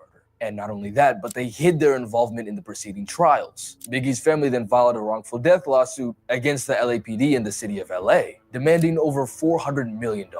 Detective Greg Kading, he helped federalize that Main Street case, but that wasn't his case. He's running the Biggie murder investigation and the Tupac Death Row Wshh stuff. So that's his priority. There's a $400 million lawsuit against the LAPD and the city of Los Angeles, which would have bankrupt Greg Kading and Darren Dupree. The task force was created to bring up a different theory that didn't implicate any police officers in participating or assisting in the unaliving of Biggie Smalls, the notorious Big. That's his only focus, to bring up a theory so that they could get off this $400 million lawsuit. If Detective Coet would have spoke up on the stand, or Detective Fournier, they could have asked them about everybody who was on this investigation, including the informant. Informants being confidential source 2 back. Now, who is CS2 back? Well, according to Lamonte's findings, that is Wack100 Cash Jones, who's listed in the investigations while Del Dog was speaking with Mark Stevens. Through Mark Stevens, who is now Cash Jones's employer at Deja 34 Records thanks to the Ray J deal, he wanted to convey the information that Stutterbox had gone sour.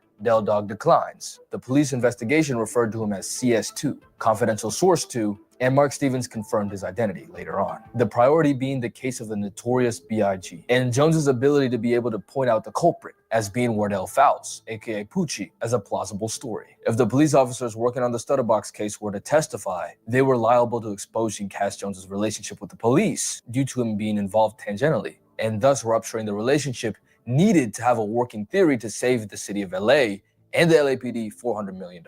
So they left their lower-ranking informant out to dry, and the case was dropped. But hey, that's just a theory. A gang theory. That was poor. That was poor. Thanks for watching. My bad. The LAPD, by the way, had already designated Ross as an undesirable informant due to having a personal vendetta against other gang members and allegedly bragging about paying cops. Stutterbox is a really interesting character. He may be one of the worst people that I've ever come across so far as how devious he is. So maybe that was the reason. Whatever the explanation was, the case was dismissed, the members were set free, and Shaq didn't even see the courtroom. Robert Ross, regardless if he had later legal troubles, lives now in a nice house and what seems to be a peaceful life from what I can make out. Liddell Rawls, aka Del Dog, was shot in 2015 after allegedly attempting to mediate a gang dispute. Mark Stevens, I think, is still living in Atlanta, still working with Shaq, not on music anymore. That kind of died out in 2013. And as it turned out, he actually became Stephen A's agent. And Shaq is now an overpaid hater on national television, far from the gangster life that he may have once dabbled in. Maybe he did, maybe he didn't. I don't know that Shaquille O'Neal was even aware that a kidnap and robbery was going down. I don't know that. You know what I'm saying? We'll probably never know. But damn. And if you see any other stories like this, hit me up on Twitter, man. I want to see some more. I want to cover some more. Like and subscribe if you haven't, because more heat is on the way. Thanks for watching. You can't stop the rain. Salute to my boy Gift Kamey, man. We got the content. We got one more video I want to smack in y'all ear. I'm gonna mute up. But shout out Street Certified News. We're gonna get into his documentary on that. I work with both of these brothers, and I appreciate the love and their belief and support in my journalistic research, and them the work that they did to come up to the same conclusion. Let's go. Hold on, now let me get back over there.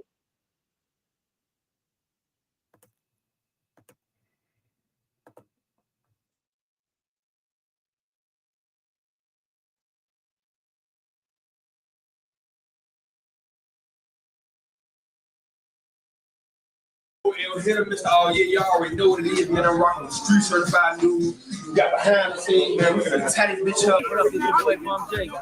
We rocking with Street Certified News. Yeah, Street Certified News, man. Shout out Big Bo. Shout out Walker. Certified, man. Yo. It's your boy MXL Guapo, man. Street Certified News. And we back with another one. As you can see from the title, man, this week, man, we get real deep, man. The boy Wack100. A few months ago, there were some interviews that came out from the dude Robert Ross, aka Stutterbox, as well as Mark Stevens. Shout out, man, big OG Spider Lope, man. You know what I'm saying? They came on his podcast and they told a story that was very compelling. You know what I'm saying? Also, man, shout out the boy Duse, man, Active Chucks. He's actually the director of the video about Wack100 that's currently at like 2 million views on WorldStar right now. It's on their website as well as their YouTube channel. You know what I'm saying? We dug into this story, man. We wanted to start from like the most unbiased place possible. You know what I'm saying? In the past, we have made videos, you know what I'm saying? We have made fun of Wack100.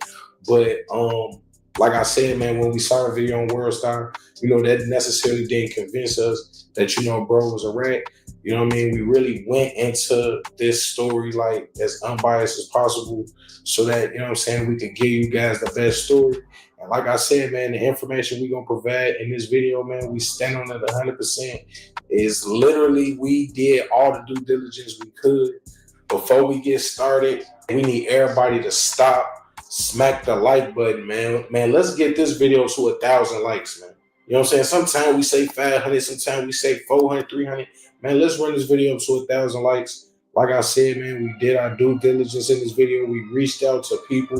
You know what I'm saying? We checked paperwork. We did everything we could possibly do to bring you guys like the most accurate story on this whole Wack100 CS2 situation. You know what I'm saying? So this week's story, how the boy Wack100 exposed himself as a federal informant, and how all of this started with the Main Street Mafia Crips and LA Lakers star Shaquille O'Neal, man. Sound crazy already, I know, man. Hey, with no further ado, man, let's get right into it. February 2008, record producer and alleged Mafia Crip Robert Ross, while parked on the Sunset Strip in Hollywood, California, is approached by men he believed to also be associated with the Main Street Mafia Crips. These men directed Mr. Ross to follow them to a different location, to the home of Main Street Crip leader Liddell Del Dog Rose. It was there where Robert Ross, aka Stutterbox, would testify he was beaten and told to fix his problems with Mark Stevens, a business manager who worked closely with Shaquille O'Neal. Ross would go on to testify that he also formerly worked for Shaquille O'Neal and Stevens as a music producer for artists signed to the record label Deja 34. This part of the story was like super important, man. Like I said, researching this story, man, the Main Street Mafia Crips popped up, as well as the dude Shaquille O'Neal, man. We gonna get into kind of how it all ends later, but we really wanted y'all to kind of see this part of the story because it's like a lot of coincidences, as well as, you know what I'm saying, Wack100, you know, many times inserting himself into certain situations, including eventually this one. We really wanted to tell y'all this part, but we promise y'all it's gonna get to Wack. You know what I'm saying? Eventually, court records would show that Robert Ross would testify that while he worked for Shaq, because of Ross's criminal past, would sometimes ask him to like do weird shit that he didn't feel like was in the, you know, music producer job title. It's also alleged around this time that Robert Ross, aka Stutterbox, he met Shaq's wife and allegedly may have had an affair with her and secretly recorded a sex tape. This sex tape would be something that Ross would admit that he told Shaq and Mark Stevens about only weeks before this encounter with the Main Street Crips. In July of 2008, after word was spread about the kidnapping, ultimately affecting Ross's business, the disgruntled producer would take his information to the LA County Sheriff, claiming Shaq and Mark Stevens paid the Main Street Crips to kidnap him and get him to give up the tape. Also during this meeting, Robert Ross would admit the sex tape was a hoax, meant to extort Shaq and Stevens for a larger cut in their music business. As a result, a wiretap would be placed on Mark Stevens and Liddell Rose's phone. Now let's get to Wack100. Wack100, aka Cash Jones, by 2008, is a part-time music manager, part-time street politician, and full-time trucking company CEO. Being a former associate of Suge Knight and a Blood Gang member, Wack admits many people in the streets looked at his successful trucking company as a front. But Wack says he always did legitimate business through his companies. It was also during this time that Wack100, aka Cash Jones, claims he was neighbors with a high-ranking Crip named Stutterbox, aka Robert Ross. Coincidentally, Wack100 also at this time managed Ray J, who was signed to a joint venture between Mark Stevens' label and Suge Knight's Death Row Records. Excuse me. Have you heard of this company? We go Yes, fix I've seen this. you guys on the street before. We are going to come surprise you and pick up your junk. Are you Hit serious? that like button. Serious. Damu We're going to Kiwe hop in that truck. conversation. We've got We on two the well-dressed. final lap. We ran this hot content. Show some love. Let's go.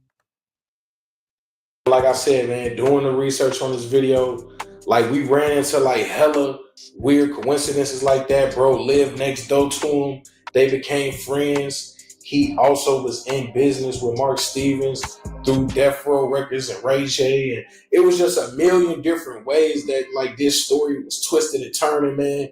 And it kind of like, it slowed me down. For people that don't know, that video hit WorldStar maybe like 2 days ago. During the process of, doing our research, we happened to reach out to LAOG Spider Loke. We spoke with him and he introduced us to the boy Duse. For people who don't know, we got Spider Loke on the call, and then just give him your name, bro.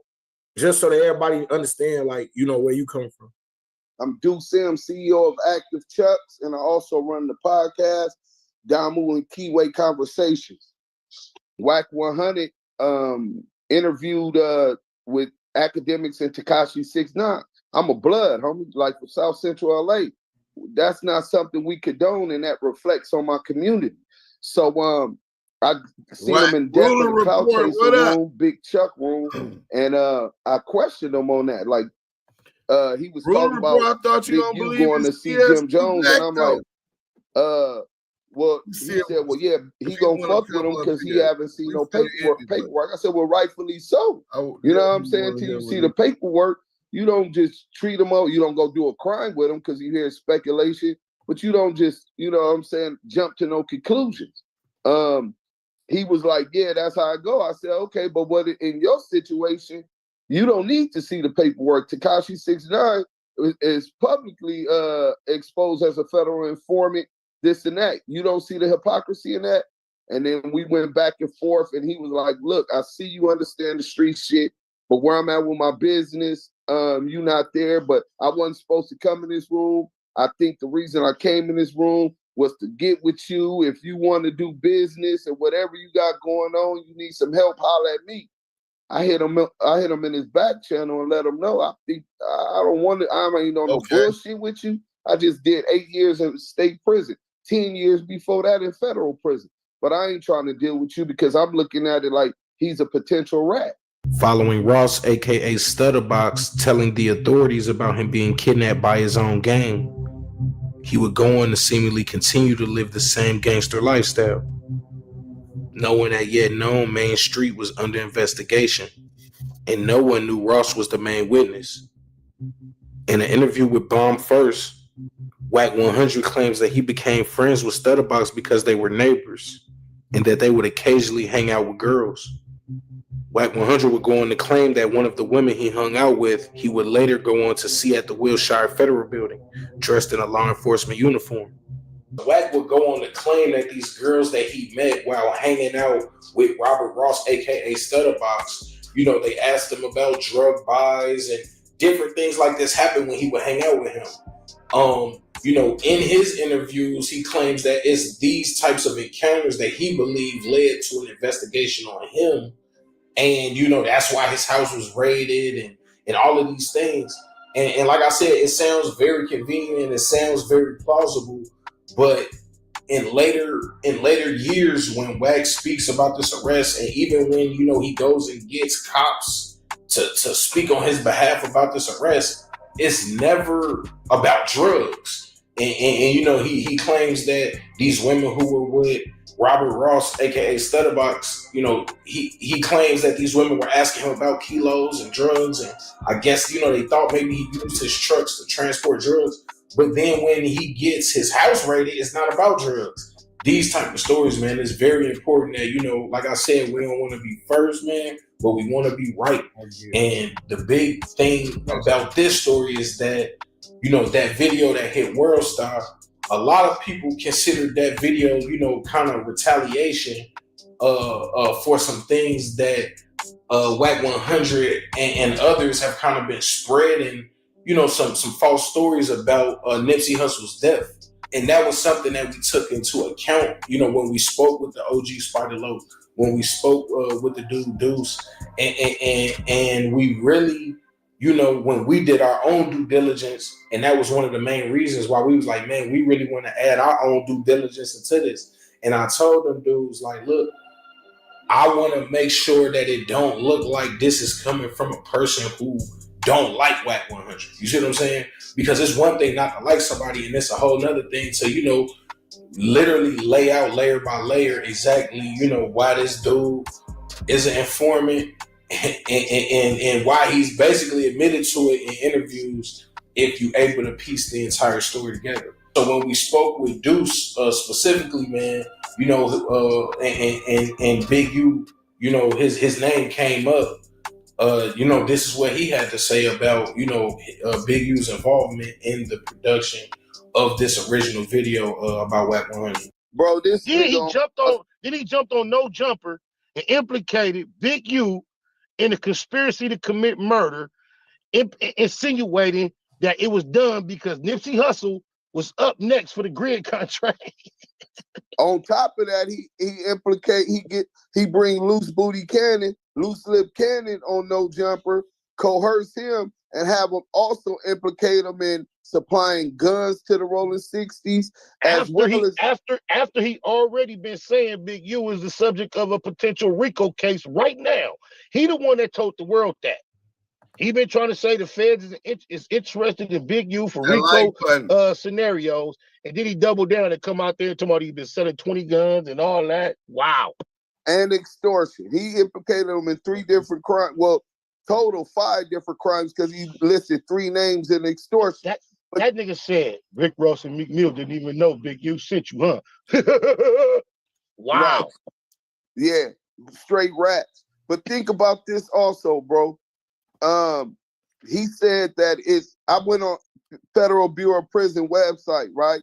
If you go on there, type in Lamonte Sims, black, age 45, my case is gonna come out. It shows that I was released 2011 from federal custody, right? I'm no longer on federal probation or supervised release, none of that shit. Okay. But when he said that he had a RICO coming, and at another time they said he got picked up and the RICO was already coming. First of all, if you don't know the RICO coming because it's sealed until it drops. You understand what I'm saying? So the only way you would know that a RICO was coming, if it was true, was if you had information from the police. And Hono Hunter think he got it figured out. Don't even know. Big U was surprised to see it on WorldStar. Everybody know Big U got the WorldStar plug. Goofy, that you didn't tell no secret. So why is people So why is people saying that this? Yeah, like I was gonna say, a lot of fans are saying this just like get back for the shit that they put on No Jumper. You know what I'm saying? No, I mean, you know what you say, a lie unchallenged becomes the truth. Facts. So perhaps it is an answer, but it's not a fabrication. It's not a production. Right. Well, let me tell you this, bro. I already worked on this. You've seen the other 3 videos. I don't have a louder voice of them. I needed a marketing plan, a marketing strategy. So when what's the name? When Big U seen it, he said, bro, more people need to hear this. I got the Checking In podcast. If you give me a license, I can let them promote it for you. On August 5th, 2008, only 5 months since the kidnapping of Robert Ross, aka Stutterbox, a 7-minute wiretap conversation was recorded. The target of the wiretap is Mark Stevens, and he is recorded on the line with another target, Lindell Dale Dog Rouse, the alleged leader of the Main Street Mafia Crips. During the call, Stevens is recorded asking Dale if he wants to speak with the Wack boy, to which Dale declines. Stevens goes on to say that he doesn't help him, and that he called him out of the blue just the day before, August 4th, with the request. This recorded wiretap will also be transcribed for future court proceedings. In the official wiretap transcript document, and before you actually get to the conversation, it is noted that the man police refer to as confidential source 2, aka Beck, is stated as the person attempting to get in contact with Dale Dog through Mark Stevens. In this exact conversation, Stevens refers to the same man who wants to speak with Dale as the Wack Boy. Coincidentally, the Wack Boy, aka CS2, aka Back, was calling to inform Stevens and Dale that Robert Ross, aka Stutterbox, was an informant, and they were likely under investigation. Eventually, 7 Main Street Crips, along with alleged leader Liddell Dale Dog Rouse, were arrested and charged with the kidnapping of Robert Ross, aka Stutterbox. NBA star Shaquille O'Neal would even be questioned about his reported ties to the Main Street Crips, but Shaq was eventually cleared. Ultimately, the overall lack of evidence and inconsistency in Robert Ross's original story led to the charges being dropped.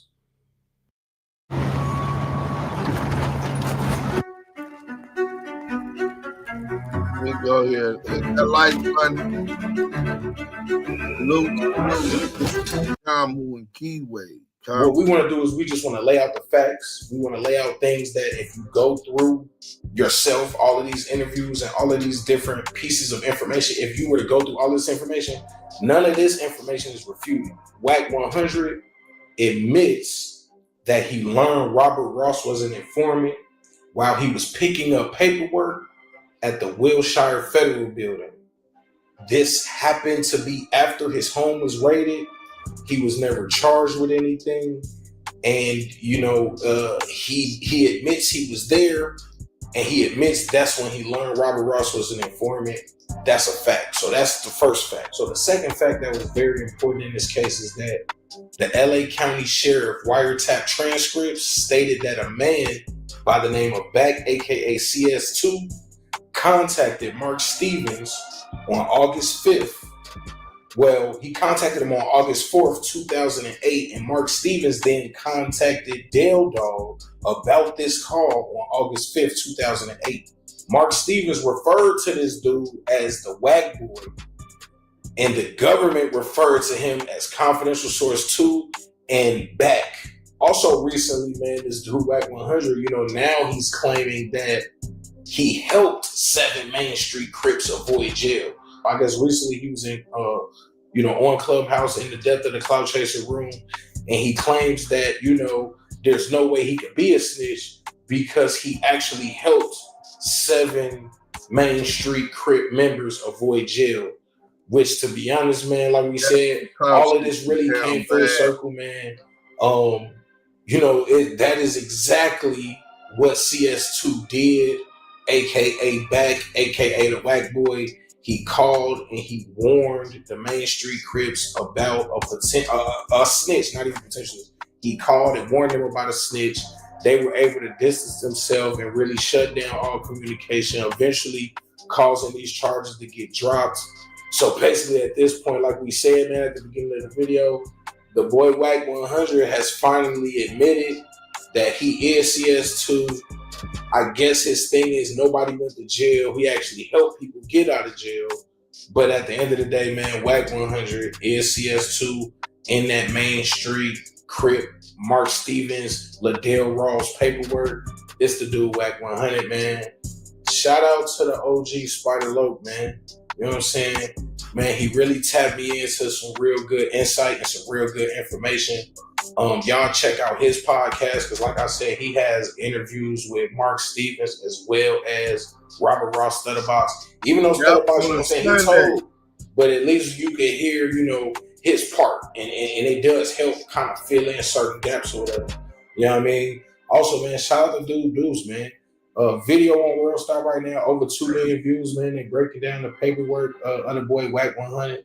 Like I said, man, y'all go check that out, man.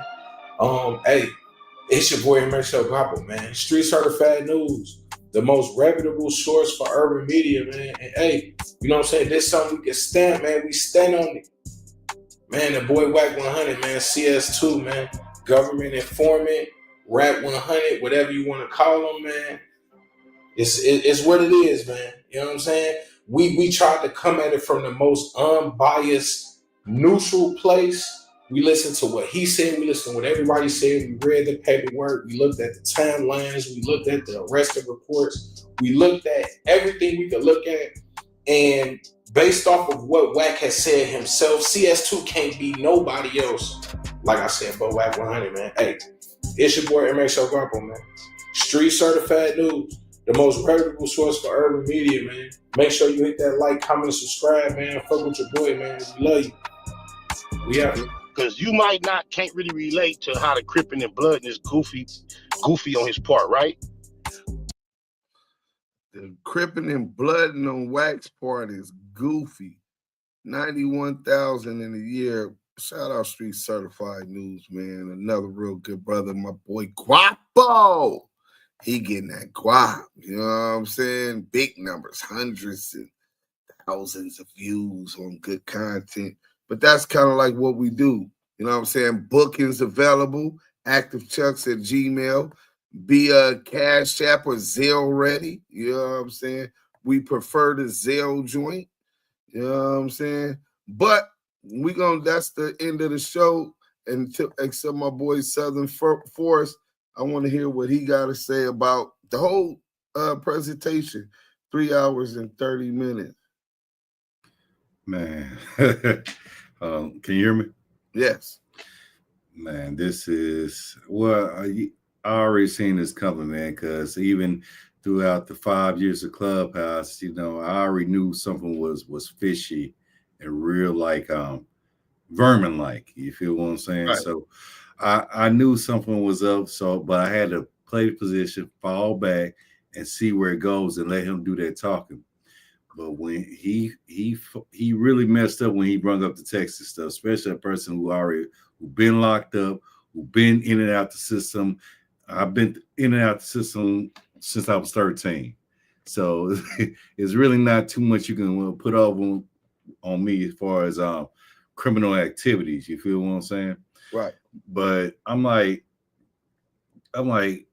wait a minute, man. That's no matter what he say, man, Texas don't let you go unless it's in the interest of justice. And of course, the Fed stepped in. I already know on that part. But I need to say something about the J Prince situation, man. I'm gonna be real. I'm gonna be a Texan on this one, right? Man, the Fed's been trying to get shit on J Prince, man, because he runs a legitimate business. He don't need really no partnership. He got probably minimum to no partnership. He put the label together and not only created a label, but also branched out and created more businesses. Do you actually think that he will be talking about doing something to somebody after the Fed's been watching him for over 20 to 30 years? 20 to 30 years. Do you actually think that he's going to really be on the line talking about doing something to Wack100? Don't think so. So that right there was a debunking of some bullshit lies, especially the nice actress that he put on there to play an agent. So right. I already knew something was up, something was going down, and this is just nasty work, because you did it for interest of justice. Then you took your ass back to the West Coast, lined everybody asses up, and then didn't want nobody, even as an informant, you didn't want nobody informing bigger than you. You see what I'm saying? So it is nasty work all the way around, man. Salute to Damu Kiwe Conversations. Salute to you, Duse. Salute to the family. Man, keep on putting them chucks on his neck. We own it, bro. Hey, salute to everybody that shouted out. If you ain't hit that like button, that's the least you could do. The Cash App is on the bottom ticker. If you appreciated that great content and journalistic research, that's what y'all do. Hey, listen, man. Enjoy life today the way that you want to live it, because it might be the only life that you got. Nothing's guaranteed. Any day could be your last day. Even more than that, enjoy life with your loved ones, because you never know when they can lose them. You might miss the opportunity. That's the regret that we all don't want, man. Salute and condolences over all that supported. Special condolences to A Dose of Reality TV and his family. Salute. Damu Kiwe Conversation.